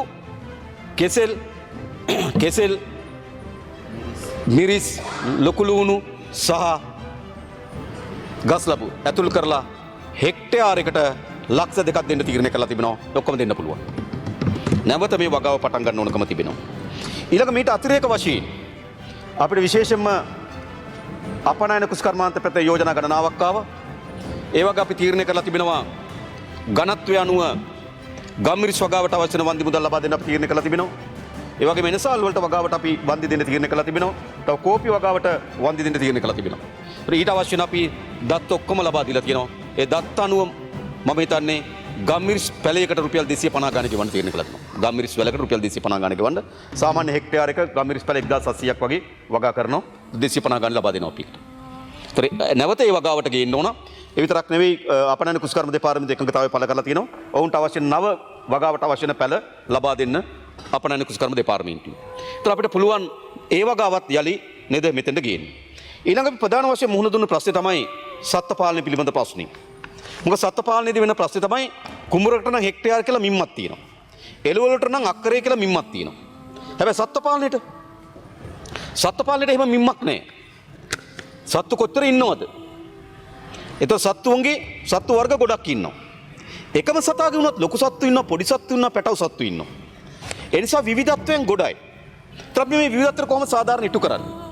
ඒ වගේම රෙජිස්ටර් වෙන්න ඕන. අපේ පසු වෛද්‍ය කාර්යාලය මේව රෙජිස්ටර් වෙන්න ඕනකම තියෙනවා. සමහර ඒවා රෙජිස්ටර් වෙලා නැහැ. එතකොට ලියාපදිංචි වෙලා නැති ඒවා ගැන අපි වෙනම හිතන්න ඕනකම තියෙනවා. හැබැයි පළමු පියවර ලියාපදිංචි වෙච්ච ඒවාට අපි සැලසුම් හදලා තියෙනවා. ඒකදී අපි හිතනවා දෙමුන් ගවයෙක් නැති වුණොත් විපතරපත් වෙලා තියෙනවා නම් ලක්ෂ 2ක ආධාරයක් දෙන්න. එක ගවයෙකුට ලක්ෂ 2ක් දෙනවා. උපරිම ගවයන් 10ක් දක්වා. කාට හරි දෙමුන් වර්ගේ ක්‍රොස් කරපු ගවයින් 10ක් ඔහුට නැති වෙලා තියෙනවා නම් මිලියන 2ක් හම්බ වෙනවා. 10ට වඩා වැඩි නම් ඒත් මිලියන 2යි. මොකද ඒකේ සීමාවක් දාන්න උඩින් කැප් එකක් අපි දාන්න ඕන. ඒ නිසා එක ගවයෙකුට ලක්ෂ 2 ගානේ අපි ගවයින් 20ක් සඳහා ඒ ආධාරය දෙන්න තීරණය. ගවයින් 10ක් සඳහා ඒ ආධාරය දෙන්න තීරණය කළා තිබෙනවා. ඊළඟ දෙමුන් නොවන දේශීය ගවයින් ඉන්නවා. දේශීය ගවයෙකුට ගරු කතානායකතුමනි, විශේෂයෙන්ම මම හිතන්නේ මෑත ඉතිහාසයේ අපි ඉදිරිපත් කරනු ලබන විශාලතම පරිපූර්ණක ඇස්තමේන්තුව අද පාර්ලිමේන්තුවේ ඉදිරිපත් කළා තිබෙනවා. අපි පහුගිය 5 වෙනිදා 2026 වසරට අවශ්‍ය වෙන අයවැය ලේඛනය මේ පාර්ලිමේන්තුවේ සම්මත කරගත්තා. දීර්ඝ විවාදකින් පසුව. හැබැයි ඉතාමත් කෙටි කාලයක් තුළ අපිට නැවත බිලියන 500ක පරිපූර්ණක ඇස්තමේන්තුවක් ඉදිරිපත් කරන්න සිද්ධ වෙලා තිබෙනවා. මම හිතන්නේ මේ පාර්ලිමේන්තුවේ හැමදෙනාම පිළිගන්නවා එවැනි පරිපූර්ණක ඇස්තමේන්තුවක් අපිට අවශ්‍ය බව.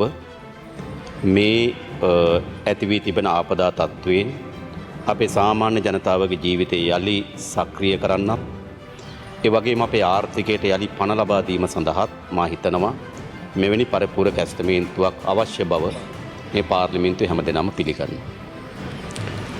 නමුත් මා දන්නවා පාර්ලිමේන්තුවේ මේ පිළිබඳ සංවාදයනොත් එළිය සංවාදයක් තිබෙනවා. මේ බිලියන 500 හේතු කොටගෙන ආර්ථිකය කඩා වැටෙනවා කියලා අප්‍රේල් වෙනකොට. හැබැයි මම හර්ෂ මන්ත්‍රීතුමාට ස්තුතිවන්ත වෙන එතුමා දැක්කා අවස්ථා කීපයකදී ප්‍රකාශ කළා තිබුණා රජයට මේ ප්‍රතිපාදන වෙන් කිරීම සඳහා මුදල් තිබෙන බවත්, ඒ වගේම ඔහු ආධාර ගැනත් ඔහුගේ ප්‍රකාශයක් ඉදිරිපත් කළා තිබුණා. ඊට වඩා වැඩියෙන් ආයෝජන කෙරෙහි අවධානය යොමු කරන්න ඕන කියන ප්‍රකාශයත් ඔබතුමා කරලා තිබෙන එක වැදගත්. ඒ නිසා මා ඉස්සරළම යම් පැහැදිලිවීම කරන්න ඕන මේ සමාජයේ අනියත බියක් හදනවා. මෙවැනි විශාල මුදල් ප්‍රමාණයක් පරිපූර්ණක ඇස්තමේන්තුවක් හරහා ඉදිරිපත් කිරීම තුළින් ආර්ථිකයේ විශාල තරජනයකට මුහුණ දෙනවා කියලා. ඒ නිසා මම දැක්ක අප්‍රේල් වලදී නේද වැටෙනවා නේද? ආර්ථිකය කඩා වැටෙනවා කියලා. මම හිතන්නේ ඔබතුමා ගියත් දැන් අර අභ්‍යන්තර සාකච්ඡාවක් තිබුණේ ඔබතුමාලගේ පක්ෂේ. ඔබතුමා ගියේ නැද්ද ආර්ථික සාකච්ඡාවට? ආරාධනා කරලා නේ රවි කරුණානායක මන්ත්‍රීතුමාට. ඒ සාකච්ඡාවේදී කියලා තියෙනවා දැන් අප්‍රේල් වල මේක වැටෙනවා කියලා. ඒක අහගෙන ඇවිල්ලා මම දැක්කා කීප දෙනෙක්ම මාධ්‍ය සාකච්ඡාරා අප්‍රේල් වල වැටෙන කතාවක් ඉදිරිපත් කරලා තිබෙනවා. මේ ඉදිරිපත් කරන්නේ මේ බිලියන 500 වෙන් කිරීම හරහා සිදුවිය හැකි ආර්ථික ප්‍රතිවිපාක කියලා තමයි උන්ගේ අදහස. හැබැයි අපි තාමත් හොඳින් මූල්‍ය විනයක් සහ ඉලක්කයක් සහිත වැඩ කරපු ආණ්ඩුවක්. ඒ නිසා අපි බැලුවොත් මේ 2025 වසර බැලුවොත් 2025 වසරේ අපිට අපේ රටේ ආර්ථික ශේත්‍රය ඉතාමත් වැදගත් සාධක ගණනාවකින් අපි වාර්තා තබලා කිනවට වඩා හොඳ ජයග්‍රහණ ලබලා තිබෙනවා. පළවෙනි එක ගත්තොත් තමුන්වන්සලා දන්නවා අපේ රටේ භාණ්ඩාගාර ගිණුම දීර්ඝ කාලයක් භාණ්ඩාගාර ගිණුම ගියේ OD එකකින්, බැංකු අයිරාවකින්. සමහර වෙලාවට 30 පොලි අනුපාතයේ 33 36 වගේ පොලියක් ගෙවුව මේ බැංකු අයිරාව වෙනුවෙන්. කොච්චර බැංකු අයිරාවක් තිබුණද? 2018 බැංකු අයිරාව බිලියන 180යි. ටෙසරි එක බිලියන 180ක අයිරාවක් එක තමයි ගමන් කරේ. 2019 බිලියන 274යි. 2020 බිලියන 575යි. 2021 බිලියන 821යි. ඒ කියන්නේ ආණ්ඩුවේ account එක OD වෙලා තිබුණා බිලියන 821ක 2021. හැබැයි මම කියන්න කැමතියි 2025 නොවැම්බර් වෙනකොට අපේ ආණ්ඩුවේ භාණ්ඩාගාර account එකේ ධන අගය බිලියන 1202යි. 2021කට සාපේක්ෂව එදා බැංකු වෛරාව බිලියන 800යි. අද ධන අගය 1200 කියන්නේ බිලියන ට්‍රිලියන 2ක ඉහළ යාම. ඒක ඉතා වැදගත් අපේ රටේ ආර්ථිකය. මම හිතන්නේ එවැනි සංචිතයක් නොතිබෙන්න අපිට අද මේ බිලියන 500 වෙන් කිරීමේ හැකියාවක් ලැබෙන්නේ නැහැ. එහෙනම් වෙන උපාය මාර්ග ගණනාවක් අපිට හොයාගන්න වෙනවා මේ බිලියන 500 සම්පූර්ණ කරගන්න. දෙවෙනි එක අපේ ආදායම ගත්තොත් රාජ්‍ය ආදායම 2007 වසරට පසුව 2007 වසරේ තමයි අපිට 16.6ක රාජ්‍ය ආදායමක් තිබුණා. හැබැයි 2025 වසරේ අපි 15.9ක රාජ්‍ය ආදායමක් උපයනවා. ඒ කියන්නේ 2007න් පසුව ලංකාවේ වැඩිම ආදායම් ප්‍රමාණය මේ වසරේ උපයනවා. ඒ ආර්ථික හයිය අපිට අවශ්‍ය මේ අර්බුදයට මුහුණ දෙන්න. තුන්වෙනිම අයවැය හිගය. අයවැය හිගය බලුත් 1977න් පසුව 1977 තමයි අවසානයේදී 4.5ක අයවැය හිගයක් තිබුණේ. 77න් පසුව 4.5ට වඩා වැඩි අයවැය හිගයන් තිබුණේ. සමහර කාලවල 10.8 දක්වා 2014-13 කාලේ ගමන් කරලා තිබුණා. අපිට කියන්න සතුටුයි 1977 තිබුණු අයවැය හිගය දශක ගණනාවකට පසු මේ අවුරුද්දේ 4.5 දක්වා ඇවිල්ලා තියෙනවා. 77න් පස්සේ අඩුම අයවැය හිගය වාර්තා කරලා තිබෙනවා. ඒක වැදගත් දෙයක්. ඒ වගේම අපි දන්නවා අයවැය ඉලක්ක බැලුවොත් මුළු අපේ අයවැය ඉතිහාසයේම ආදායම් ඉලක්ක අභිභවාගීපු අවුරුද්ද බවට මේ අවුරුද්ද පත් වෙලා තියෙනවා. මුළු ඉතිහාසයේම හැමදාම අයවැය ලේඛනෙන් ආදායම් අපේක්ෂා කරනවා. හැබැයි ආදායම් උපයගන්නේ නැහැ. මේ අවුරුද්දේ අපි අපේක්ෂා කරා බිලියන 4960ක්. මේ 2025 දෙසැම්බර් 15 වෙනකොට බිලියන 5125යි. ලංකා ඉතිහාසයේ පළමු වතාවට අයවැය ලේඛනකින් අපේක්ෂා කරන ලද ආදායම ඉක්මව යන්න අපිට පුළුවන්කම ලැබුණා. ඒ වගේම ගත්තොත් අපේ ණය සීමාවන් හැමදාමත් අපි දන්න අයවැය ලේඛනයක් ඉදිරිපත් කරාට පසුව හැමදාමත් ණය සීමාවන් වැඩි කරනවා. හැබැයි අපිට පුළුවන්කම ලැබුණා ඒ ණය සීමාව වැඩි නොකර තබා ගන්න. මේ 2026 සඳහා අපි අයවැය ලේඛන ඉදිරිපත් කරනකොට කිව්වා බිලියන 3800ක ණය සීමාවක් අපි අපේක්ෂා කරා. නමුත් අපි අයවැය යෝජනා හරහා තව බිලියන 60ක් අඩු කරලා බිලියන 3740ක ණය සීමාවක් තමයි තියෙන්නේ. අපි මේ බිලියන 540ක මුදල් යොදවන්නේ අපේ ණය සීමාව වැඩි කරන්නේ නැතුව. ඒක වැදගත්. ඒ නිසා දීර්ඝ කාලයකට පසු අයවැය ලේඛනෙන් අපේක්ෂා කරන ණය සීමාව තුල ආරක්ෂා වීම සඳහා අපිට හැකියාව ලැබිලා තියෙන එක දීර්ඝ කාලයකට පසුව. ඒ වගේම 1950න් පස්සේ අපේ ප්‍රාථමික ගිණුමේ අතිරික්තයක් තිබිලා තියෙන අවස්ථා 6යි 2024 වෙනකම්. 1956න් පස්සේ අවුරුදු 74ක්. ඒ මුළු අවුරුදු 74ෙම ප්‍රාථමික ගිණුමේ ධන අතිරික්තයක් තිබිලා තියෙන්නේ අවස්ථා 6යි. ඒ අවස්ථා 6ම 100ට වඩා අඩුයි. මතකද බලන්න. 0.6යි 0.5යි 0.4යි 100ට වඩා අඩුයි. හැබැයි මුළු ඉතිහාසෙම පළමු වතාවට අපේ ප්‍රාථමික ගිණුමේ අතිරික්තය 3.8ක් වාර්තා කරන මේ අවුරුද්දේ. ඒ කියන්නේ මොකක්ද මේ? සියලු අපේ විදේශ ප්‍රේෂණ ලංකාවේ තියෙන වැඩිම විදේශ ප්‍රේෂණ මේ අවුරුද්දේ ලැබෙනවා. අපි සංචාරක ඉපීම් 2018 තමයි බිලියන 3.8ක වගේ සංචාරකයන් අපි ඒක අභිභවය කියලා අපේක්ෂා කරනවා. අපි අපනයන ආදායම ඩොලර් බිලියන 18කට ආසන්නව අපි භාණ්ඩා සේවා අපනයන ආදායම උපයා ගන්න හැකි වෙයි කියලා. ඒ සියලු වාර්තාය. මම කියන්නේ නැහැ හැබැයි මේ දත්ත වලින් මේ විදියට අපි ඊටමත් ප්‍රශස්ත මට්ටමක පෙන්눔 කරලා තිබෙනවා. ඊටමත් ශක්තිමත් මූල්‍ය කළමනාකරණයක් සහ ඊටමත් ඉලක්ක සාගත වැඩ කිරීමේ ප්‍රතිඵල හැටියට. නමුත් අපේ ආර්ථිකයේ තිබුණේ අර විශාල කම්පනයන්ට ඔරොත්තු දෙන සමත් ආර්ථිකයක් නෙවෙයි අපිට තිබුණේ. අපේ ආර්ථිකය කුඩා හෝ වැරදි තීන්දුවක් බරපතල ගණයේ විනාශයන් ඇති කරන ආර්ථික තත්ත්වයක් අපිට පොඩි වැරදි වරදා ගන්න තීන්දුවක් විශාල හානිකර ප්‍රතිඵල ගෙනත් දෙනවා. සාමාන්‍ය ලොකු වැරදීම් හානිකර ප්‍රතිඵල දෙන එක පිළිගන්න පුළුවන්. හැබැයි අපේ ආර්ථිකය තිබුණේ අපි ඇති කරන ලබන කුඩා වැරදීමක් මාරාන්තික ප්‍රතිඵල ගෙන ආර්ථිකයක් අපිට තිබුණා. ඒ නිසා අපි මේ අපේ ගත වුණු මාස 14ක් 15කට ආසන කාලය ඇතුළත අපි ඊටමත් සංයමී වරදගන්නේ නැතුව ඊටමත් සියුම් තැන් පවා අධ්‍යයනය කරමින් මෙදියත් වෙමින් අපි ආර්ථික ස්ථායීභාවයකට ගෙනත් තියෙනවා. මම හිතන්නේ කවුරුත් පිළිගන්නවා. කාටවත් ප්‍රතික්ෂේප කරන්න බෑ. හැබැයි එවැනි ආර්ථික ස්ථායීභාවයක් ඇතුළේදී තමයි අපිට මේ ප්‍රහාරය එල්ල වෙලා තිබෙන්නේ. මේක ප්‍රහාරයක් ආර්ථිකයටත් අපේ ජන ජීවිතයටත් අපේ පරිසර පද්ධතියටත් මේක ප්‍රහාරයක්. ඒතර අපි පූර්ව වශයෙන් අපි හිටියේ නැත්තම් මෙවැනි ආර්ථික වශයෙන් ශක්තිමත් සහ ස්ථාවර තැනක අපිට මේකට මුහුණ දෙන්න බෑ. අපිට මුහුණ දීම සඳහා ධෛර්යය විශ්වාසය නිර්මාණය කරන්නේ අපි සතුව මේ වෙනකොට අපි අත්පත් කරගෙන තියෙන ආර්ථික ස්ථාවරභාවයේ ස්වභාවය. ඒක වැදගත්. නමුත් අපි දන්නවා මෙවැනි ප්‍රහාරයකට ඔරොත්තු දීමේ මට්ටමට මේ ආර්ථිකය වර්ධනය වෙමින් නොතිබුණු බව අපි දන්නවා. අපි ක්‍රමානුකූලව බිඳ වැටුණු රටක් පියවරෙන් පියවර ස්ථායීභාවය සඳහා ගොඩනගමින් තිබුණු වෙලාවක තමයි මේ කම්පනය අපේ ආර්ථිකයට ගෙනත් දීලා තියෙන්නේ. ඒ නිසා දැන් තවත් අපි මේ ආර්ථිකයට මේ ඇති වී තිබෙන කම්පනය සමනය කර ගැනීම සඳහා අවශ්‍ය වෙන ඊටම සියුම් මැදිහත් වීම අපි මේ ආර්ථික කළමනාකරණය කරගත යුතුයි. හැබැයි ආර්ථිකයක් මොකටද තීරණය කළා තියෙනවා 50000 ගානේ දීමනාවක් දෙන්න. දේශීය ගවයෙක් නැති වෙලා තියෙනවා නම් ලොකු කෙනෙක්ද පොඩි පැටවෙක්ද කියන ભેදකින් තොර 50000ක් දෙනවා.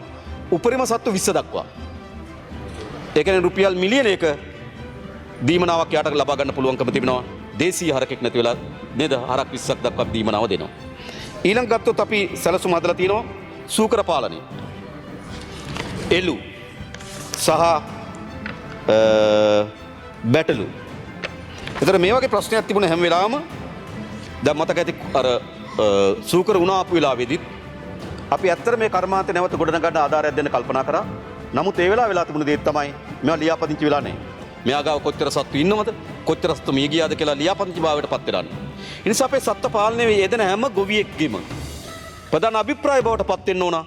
ඔවුන් පසුවෛද්‍යකාරී ලියාපදිංචි වෙන්න. කොච්චර සත්තු ප්‍රමාණයක් ඉන්නවද කියලා අඩුම තරමේ මාස 6න් අයට තමන්ගේ සත්තු ප්‍රමාණය ගැන වාර්තා කරන්න ඕන. ලියාපදිංචි නොකරන ගොවිපලකට පසුවෛද්‍ය සේවාව ලබා දෙනවා නම් මුදලක් අය කරන්න ඕන. නොමිලේ ලබා දෙන්න බෑ. ඉදිරියට. ඒතොර ලියාපදිංචි නම් පසුවෛද්‍ය සේවාවට මුදල් ගන්නේ නැහැ. හැබැයි ලියාපදිංචි නැත්නම් මුදලක් ගන්නවා. ගවේ ප්‍රවාහන සහතික දෙනකොට ලියාපදිංචි වෙලා නැත්නම් පළාතෙන් පළාතට මාරු කරන්න දෙන්නේ නැහැ. ඒ නිසා ලියාපදිංචි වීම අත්‍යවශ්‍යයි. නමුත් දැන් ලියාපදිංචි වෙලා නැහැ. නමුත් අපි මෙම සූකර, එළු සහ බැටළු කියන වර්ග තුනටම එක සතෙක් අහිමි වෙලා තියෙනවා නම් රුපියල් 20000ක් දෙනවා. ඒ 20000 ගානේ සත්තු 20ක් සඳහා අපි ලබා දෙන්න තීරණය කළා තිබෙනවා. ඒතර කාට හරි සත්තු 5ක් නැති වෙලා නම් රුපියල් ලක්ෂයක දීමනාවක් ලැබෙනවා. කාට හරි සත්තු 20ක් නැති වෙලා තියෙනවා නම් ලක්ෂ 4ක දීමනාවක් ලැබෙනවා. සත්තු 20ට වඩා වැඩි හරි අඩුයි අපි බැලුවා. මේක අපි ටිකක් බලලා තමයි කරලා තියෙන්නේ. ඒ අනුව මම හිතන්නේ අපිට ලක්ෂ 4ක දීමනාවක් නැහැ. හැම සත්තුකටම අපි 20000ක් වගේ දෙනවා. මොකද අපි බැලුවා සාමාන්‍යයෙන් පැටවෙක් ඊට වඩා රුපියල් 5000 6000 පැටව යන්නේ. ඒතොර යාට පැටව ඇති කරගෙන නැවත ඇති කරගන්න පුළුවන් ගාලට දීලා ආහාර පාන සකස් කරගෙන මේ වැඩේ කරන්න පුළුවන්කම තියෙනවා. ඒ නිසා යලි අපි සත්ත්ව පාලනයේ නගා සිටීම සඳහා ඒ සැලැස්ම සකස් කරලා තිබෙනවා. ඊළඟ ප්‍රධාන ප්‍රශ්නේ මුහුණ දෙන්නේ කුකුළු පාලනය පිළිබඳව. ඒකේ කුකුළු පාලනයේ විශේෂයෙන්ම ලේයර්, බොයිලර්, එක වයස් මට්ටමේ මේ වගේ විශාල ප්‍රභේදයන් ගණනාවක් කුකුළු පාලනයේ තියෙනවා. ඒ නිසා අපි තීරණයක් ගත්තා මෙහිම. ලේයර් සතෙකුට මියගිය එක් සතෙකු සඳහා රුපියල් 500 බැගින් සත්තු 2000ක් දක්වා ලබා දෙන්න. එතකොට 1 මිලියනයක් හම්බ වෙනවා. සත්තු 2000ම මිය ගිහිල්ලා නම් ෆාම් එකේ එයාට සතෙකුට රුපියල් 500 ගාණ ගෙවනවා ලේයර් වලට. බොයිලර් වලට සතෙකුට අපි ගෙවනවා රුපියල් 250 ගාණේ. එයාටත් සත්තු 4000 දක්වා යන්න පුළුවන්. සත්තු 4000ක් මරලා නම් එයාට ලක්ෂ 10ක් හම්බ වෙනවා. එතකොට මම හිතනවා ඒක සාධාරණ ගෙවීමක් කියලා. එතකොට ඒගොල්ලන් නැවත පුළුවන් තමන්ගේ කර්මාන්තය පටන් ගන්න. අපි බැලුවා විශාල වශයෙන් තියෙනවා ගෙවතු ආශ්‍රිත කුකුළු පාලනය. හැබැයි මේක විශාල මේවා රෙජිස්ටර්ඩ් ඒවා. මොකද අපේ පළාත් සභාවලින් අපේ දෙපාර්තමේන්තුව වලින් මේ ගොවීන් දිරිගැන්වීම සඳහා විශේෂම උතුරු පළාතේ සත්තු 10 15 25 ලබා දීපු ගොවි පොළොල් විශාල ප්‍රමාණයක් තියෙනවා. බැක්යාඩ් ක්‍රමයට. ඒ කියන්නේ ඒගොල්ලෝ අර නිදැල්ලේ ඇති කරන්න. හැබැයි ඇති කරන්න සත්තු දීලා තියෙන්නේ පළාත් සභාවට. ඊට පස්සේ අනිකුත් පසු සේවාව ලබා දීලා තියෙන පළාත් සභාවේ. ඒ නිසා ඒගොල්ලෝ වැඩි නෑ. ඒගොල්ලෝ ඉන්නේ 10යි උපරිම 25ක් වගේ තමයි ලබා දීලා තියෙන්නේ. අපි ඒ බැක් යාඩ් එක නිදැල්ලේ ඇති කරන පළාත් සභාව වලින් ආධාර දීලා ඇති කරපු අයගේ ලේඛනයක් තියෙන රෙජිස්ටර් ඒ හැම කෙනාටම රුපියල් 10 ගානේ ලබා දෙන්න තීරණය කළා තිබෙනවා.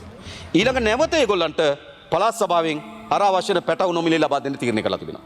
එතකොට අපිට පුළුවන්කම තියෙනවා ඒගොල්ලන්ගේ අර ඒ අයගේ ජීවිතේ නැවත ලබා ගන්න පුළුවන්කම තියෙනවා. රුපියල් 10000ක් විතර දෙනවා.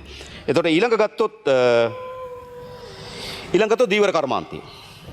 දීවර කර්මාන්තයේ ප්‍රශ්න කීපයක් තියෙනවා. එකක් තමයි මිරිදිය දීවර කර්මාන්තයේ දෙන අය ඉන්නවා, කරිදිය දීවර කර්මාන්තයේ දෙන අය ඉන්නවා.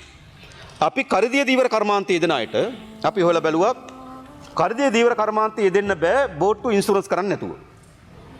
බෝට්ටුව ඉන්ෂුරන්ස් කරලා නම් තමයි එයාට මත්ස්‍යයන් නෙලීම සඳහා දීවර අමාත්‍යාංශයෙන් බලපත්‍රය ලබා දෙන්නේ. ඒක තමයි හොඳ එකක්. ඒ නිසා දීවර කරදිය මුහුදේ මාළු වල්ලන හැම කෙනාටම බෝට්ටුවට ඉන්ෂුරන්ස් එකක් තියෙනවා. හැබැයි අපි දන්නවා සාමාන්‍ය කෙනෙක් ඉන්ෂුරන්ස් කරනකොට මොකද කරන්නේ? එයාට ඒක දරා ගන්න බැරි නිසා එයා සාමාන්‍ය ප්‍රාය හොඳ නරකද නෙවෙයි. එයා අඬ වැළු කරනවා. ඒකනේ කරන්නේ. එහෙම නැත්නම් අවුරුදු 4ක් 5ක බෝට්ටුවක් නම් එයාට අලුත් බෝට්ටුවක් මිලදී ගන්න තරමට මේ සම්පූර්ණ හානි වලට දීමනාව ලැබෙන්නේ නැහැ. ඒක නේද? එයාට සම්පූර්ණ බෝට්ටුව හානි වුණාම රක්ෂණයේ මුදලක් ලැබුණට ඒ රක්ෂණයෙන් ලැබෙන මුදල ප්‍රමාණවත් නැහැ අලුතෙන් බෝට්ටුවක් මිලදී ගන්න. අපි තීරණයක් ගත්තා රක්ෂණයෙන් ලැබෙන මුදල සීනෝර් ආයතන ලබා දෙන්න සීනෝර් ආයතනෙන් අලුත් බෝට්ටුවක් ලබා දෙන්න. සාමාන්‍ය බෝට්ටුව ලක්ෂ 4.5ක් ලක්ෂ 5ක් විතර යනවා. ඉන්ෂුරන්ස් එකෙන් එයාට හම්බෙන්නේ ලක්ෂ 2යි නම් ඒක සීනෝර් ආයතනෙට දීපුවාම සීනෝර් ආයතන ඊට ලක්ෂ 3 දරලා ලක්ෂ 5ක බෝට්ටුවක් එයාට ලබා දෙනවා. එයාට ඉන්ෂුරන්ස් එකෙන් ලැබෙන්නේ ලක්ෂ 4යි නම් ඊටු ලක්ෂ දරලා අලුත් බෝට්ටුවක් ලබා දෙනවා. අපිට අවශ්‍යකම තිබෙන්නේ එයාගේ කර්මාන්තය නිරන්තරයෙන් යෙදීම සඳහා අවශ්‍ය බෝට්ටු ලබා දීම. ඒතර මම හිතන්නේ ඒක තමයි අපි එහෙනම් බෝට්ටු විනාශ වුණු හැම කෙනාටම ඉන්ෂුරන්ස් එක ලබා දෙන මුදලටින් සීනෝර් ආයතනයෙන් අපි බෝට්ටුවක් ලබා දෙනවා. සීනෝර් ආයතනට අවශ්‍ය මුදල් ටික අපි ලබා දීලා තියෙනවා. ඊළඟ දැල්ලාම්පන්න නැති වෙලා තියෙනවා. මම බැලුවා කරිදි දීවර කර්මාන්තයේ දෙන දීවරයෙකුගේ එක පීස් එකක් සඳහා රුපියල් 20000ක් යනවා කියලා දෙනවා. රුපියල් 20000ක් යනවා. අපි තීරණය කරලා තියෙනවා ඒ දැල්ලාම්පන්න නැතුණු හැම කෙනාටම පීසස් 5ක් දෙන්න. ඒ සඳහා රුපියල් ලක්ෂයක වවුචරයක් දෙනවා. මුහුදු දීවර කර්මාන්තයේ දීලා ඉන්නවනම් ඒගොල්ලන්ට පීස් 5ක් ලබා දෙනවා. ඒකට ලක්ෂයක් ඕන. ලක්ෂයක වවුචරයක් දෙනවා. ඒ වවුචරය ගිහලා දුන්නාම සීනෝර් එකෙන් දැල් පීස් 5ක් ගන්න පුළුවන්. අපිට අවශ්‍යකම තිබුණා මොකටද? ඒ දෙන ලක්ෂය දැල් වලටම යොදවන්න ඕන. මොකද අපිට අවශ්‍ය මේ කර්මාන්තය දිනු කරන්න. ඒ නිසා තමයි ඉන්ෂුරන්ස් එකෙන් ලැබෙන මුදල බෝට්ටුවකටම යොදවන්න ඕන. ඒ නිසා තමයි බෝට්ටුවක් දෙන්නේ. එයනෝ තමයි අපි දැලක් දෙන්න තීරණය කළා තිබෙන්නේ. ඒ වගේ තවත් විශාල ප්‍රමාණයක් බෝට්ටු වලට විවිධ වර්ගයේ හානි වෙලා තියෙනවා. සීනෝර් ආයතනය විශේෂ කණ්ඩායමක් කරව විශාල මෙහෙයුමක් දියත් කරනවා. සීනෝර් ආයතනය විසින් ඒ ආපදාවට ලක් වෙලා තියෙන මුළුමනින්ම හානි වෙලා නැහැ. නමුත් පොඩි තැන්වල ඩැමේජ් වෙලා තියෙනවා. ඒ සියලු බෝට්ටු ටික සීනෝර් ආයතන විසින් නොමිලේ හදා දීම සඳහා සීනෝර් ආයතනට අපි සල්ලි වෙන් කරලා තියෙනවා. ඒක තමයි කරිදිය දීවර කර්මාන්තය යලි ප්‍රතිස්ථාපනය කිරීම සඳහා අපි සකස් කළ තියෙන වැඩපිළිවෙල. ඊළඟ මිරිදිය දීවර කර්මාන්තය. ඒතකොට සීනෝර් ආයතනට ගොඩක් වැඩ එනවනේ දැන් බෝට්ටු හදන්න නේද? ලොකු වැඩ දැල් හදන්න වැඩ ගොඩක් තියෙනවා. එහෙනම් මම හිතන්නේ මිරිදිය කර්මාන්තේ බර අපි සීනෝර් ආයතනට දෙන්නේ නැහැ. මිරිදිය කර්මාන්තය අපි කරන දේ තමයි ඔරුවක් නැති වෙලා තියෙනවා නම් සම්පූර්ණ වශයෙන් ඔරුව හානි වෙලා තිබෙනවා නම් රුපියල් ලක්ෂයක් දෙනවා එයාට අලුත් ඔරුවක් මිලදී ගැනීම සඳහා අවශ්‍ය වෙන ආධාරයක් ලෙස. රුපියල් ලක්ෂයක් ලබා දෙන ඔරුවක් නැති වෙලා තිබෙනවා. ඒගොල්ලන්ට දැල් පීස් ප්‍රමාණයක් දෙනවා උපරිම 5 දක්වා. අපිට දීවර අමාත්‍යාංශ කැඳවුවාම අපිට කියලා තියෙනවා ඒ වගේ විශේෂම දීවර සමිති තියෙනවා.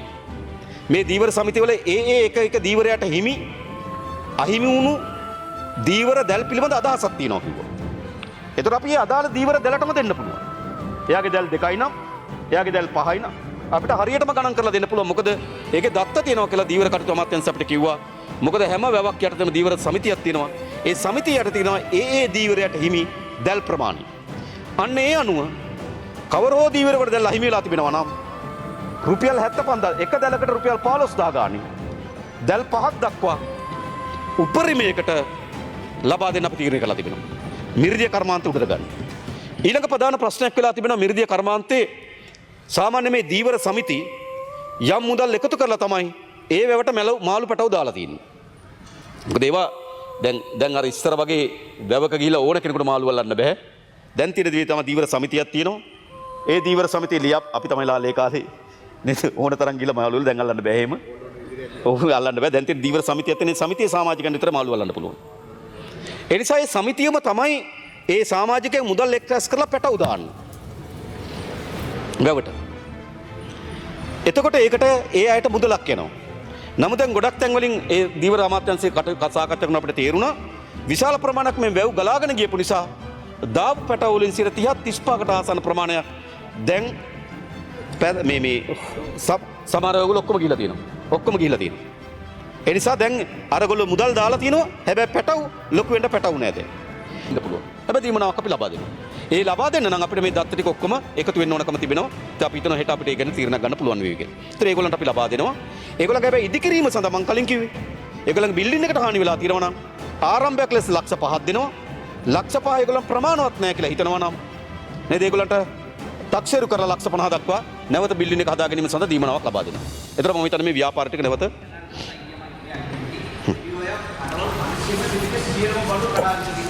ඔව් අනිවාර්යෙන් නේද අපි එක බලමු ආපු දත්තත් එක බලලා නේද අපි දීමන අපේ අරමුණ මොකද්ද අරමුණ මේ ව්‍යසනයට පත් වුණු අයගේ ජීවිතේ යලි නගා සිටීම සහ සමහර තැන්වල තිබුණාටත් වඩා වැඩි උඩට අපි ගේන්න ඕන ඒක තමයි ආණ්ඩුවක වගකීම එබට ඒගොල්ලෝ අත්තරින්න බෑ ඕගොල්ලෝ ගංගා අයිනේ හදන් හිටිය කියලා අපිට අත්තරින්න බෑ අපි මේකෙදී අනවසර කියලා සැලකිලිට භාජනය කරන්නේ නැහැ අපේ වගකීම තමයි අනවසර ඉදිකිරීම හානි වෙලා තියෙනවා නම් ගෙවන්න ඕන. හැබැයි අභිප්‍රාය අනවසර කියන අයින් කරගන්න එක තමයි අපේ අභිප්‍රාය. ඒ නිසා මම හිතන්නේ ඒක තමයි අපි ඒ සඳහා තිබෙන යෝජනාවලිය.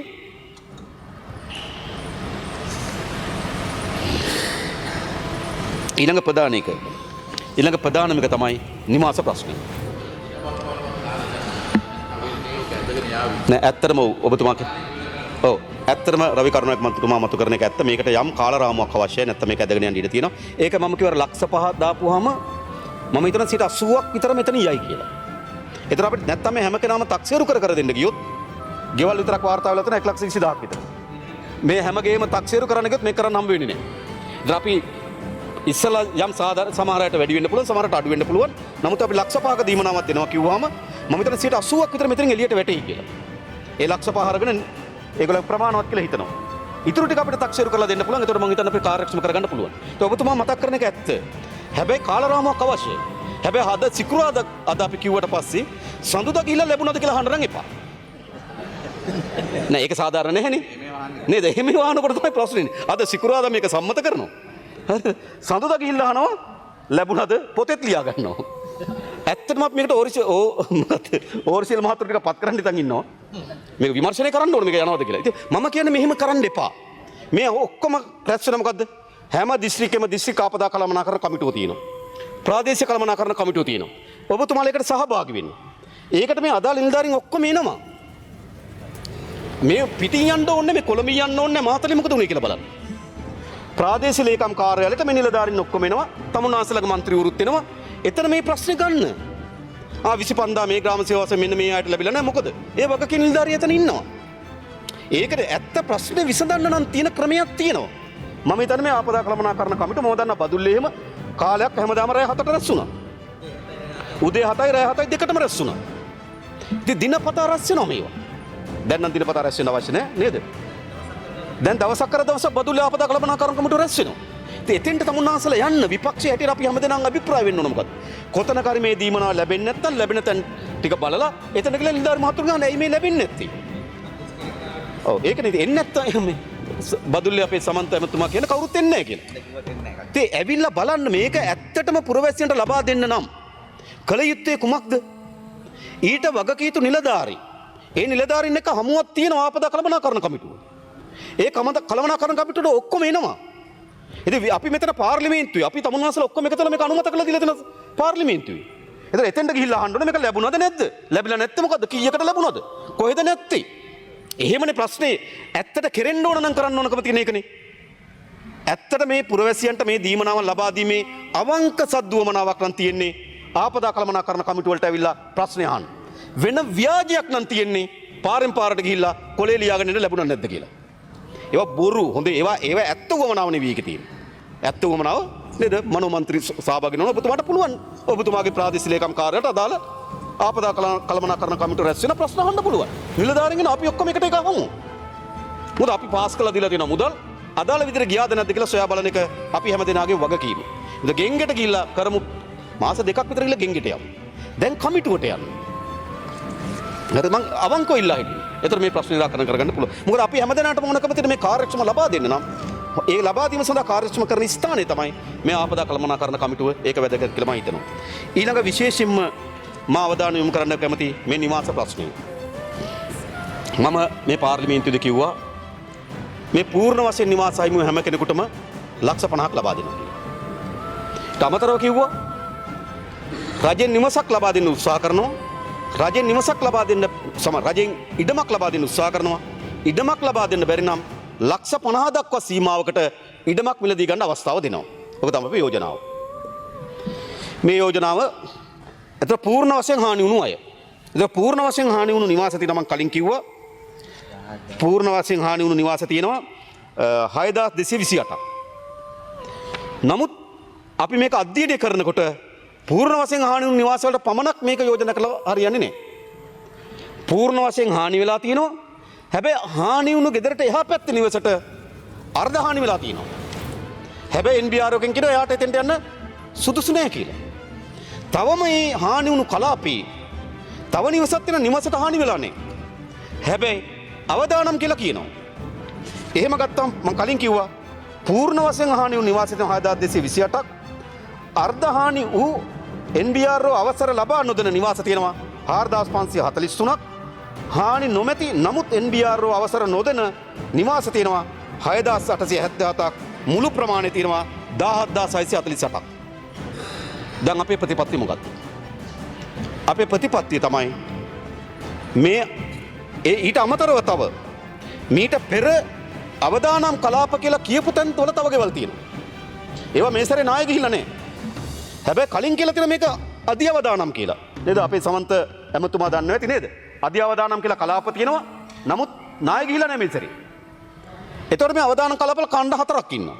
පූර්ණ වශයෙන් නිවාස අහිමි වුණු අය, අර්ධ වශයෙන් හානි වෙලා අධි අවදානම් කලාපවල ඉන්න අය, හානි නොවි අධි අවදානම් කලාපවල ඉන්න අය, ඒ වගේ මේ සැරේ නායාමට බදු නොවුණු අධි අවදානම් කලාපවල ජීවත් වෙන අය ඉන්නවා. අපේ මුළු ප්‍රතිපත්තිය තමයි මේ සියලු දෙනාම අවදානම් කලාපවලින් යලි සුරක්ෂිත පදාලවල පදිංචි කරවන එක. එතකොට පියවරෙන් පියවර පටන් ගන්නවා. පියවරෙන් පියවර පටන් ගන්නවා කියන්නේ මොකද්ද? මේ මා දැන් කලින් කියපු නායාමට භාජනය වුණු කලාපවල අර මං කියපු කාණ්ඩ තුනටම ඇතුළත් පවුල් 17648ටම මේ ලක්ෂ 50 දීමනාව ලබා දෙනවා. 10648. බිලියන 85ක් විතර යනවා. මේ කරන්න ඕන. මේක මේ මා හිතන්නේ මේක අපි දැරිය යුතුයි මේ වියදමක් හැටියට. මොකද ජනතාවගේ ජීවිත කොතනින්ද අපි මිල කරන්නේ? ඒකට සීමාවක් නැහැ. ඒ නිසා පාර්ලිමේන්තුවක් හැටියට අපි හැමදෙනාගේම වගකීම තියෙනවා. මේ 17648ම එතනින් විතර ගන්නවා. ඊළඟ අපි හදලා තියෙනවා අර අධි අවදානම් කලාපේ ජීවත් වෙන අනිත් පවුල් වලට 2026 වසරේ අපි දාලා තියෙනවා ඒකටත් ගෙවල් නිවාස 2000කට අපි දාලා තියෙනවා සල්ලි. ඒ දීමනාව තියෙන ලක්ෂ 25 දීමනාව. ඒක තව ප්‍රමාණයකින් වැඩි කරලා ඒ කණ්ඩායමත් අපි එළියට ගන්න උත්සාහ කරනවා. අපිට 26න් බැරි වෙයි 27 වෙනකොට අධි අවදානම් කලාපවල කිසිදු පවුලක් ජීවත් වෙන්න බැරි විදිහට නීති සම්පාදනය කරනවා. එළියට ගැනීම සඳහා අවශ්‍ය වෙන මූල්‍ය පහසුකම් ලබා දෙනවා. ඊළඟ මේ පූර්ණ වශයෙන් හානි වුණු ගෙවල් වල කුරුණෑගල වගේ පළාත් ගත්තොත් ගම් වතුරට යට වුණා. එයාට ඉඩම තියෙනවා. ඒවා මේ වගේ ගම් වතුරට යට වෙන නිසා වාර්ෂික යට වෙන තැන නෙවෙයි. ඒතර ඒගොල්ලෝ කැමති නම් ඒ ඉඩමටම යන්න. ඒවා NBR එකේ මුකුත් කියන්නෙත් නැහැ. හානිදායකත් නැහැ. එයාට දැම්මම පුළුවන් අපි පළමු පියවර තමයි මුළුමනින්ම නිවාසය අහිමි වුණු එහෙත් පදිංචි වීම සඳහා ඉඩම සුදුසු අයට ලක්ෂ 50 ලබා දෙනවා. එතන වාර්තා වෙලා තියෙන 2000ක් විතර ඉන්නවා කියලා. ඒ 2000 ඉක්මනින්ම අපිට ඉවත් කරගන්න පුළුවන්. ඊළඟ අපි හැම දිස්ත්‍රික් ලේකම්වරයෙකුට දැනුම් දීලා තියෙනවා ඒ පළාතේ තියෙන ඉඩම් හොයාගන්න කියලා. රජයේ ඉඩම්. සමහර ඒවා තියෙන පෞද්ගලික ඉඩම් තියෙන්නේ. ආ පෞද්ගලික ඉඩම් ඒගොල්ලන්ගේ එකඟතාවය මත අපි රජයට අත්පත් කරගන්න සැලසුම් හදලා තියෙනවා. මොකද ඉඩම් අවශ්‍යයි මේගොල්ලෝ පදිංචි කරවන්න. මොකද ගෙවල් 10,000න් 2000ක් ගියොත් තමන්ගේ හිටපු තැනටම 15000කට අලුතෙන් ඉඩම් අවශ්‍යයි. එනිසා ඒ අලුතෙන් ඉඩම් ලබා දීම සඳහා රජය සහ රජය විසින් අත්පත් කරගන්න ලබන රජයට අත්පත් කරගත හැකි රජය විසින් අත්පත් කරගන්න ලබන ඉඩම් වල මේ පවුල් ඉතිරි 15000ම පදිංචි කරවන්න අපි සැලසුම් හදලා තියෙනවා. අන්න ඒ දක්වා මේ පවුල් 17000ට මම කලින් කිව්වේ මාස 6කට රුපියල් 25000 ගානේ දීමනාවක් ලබා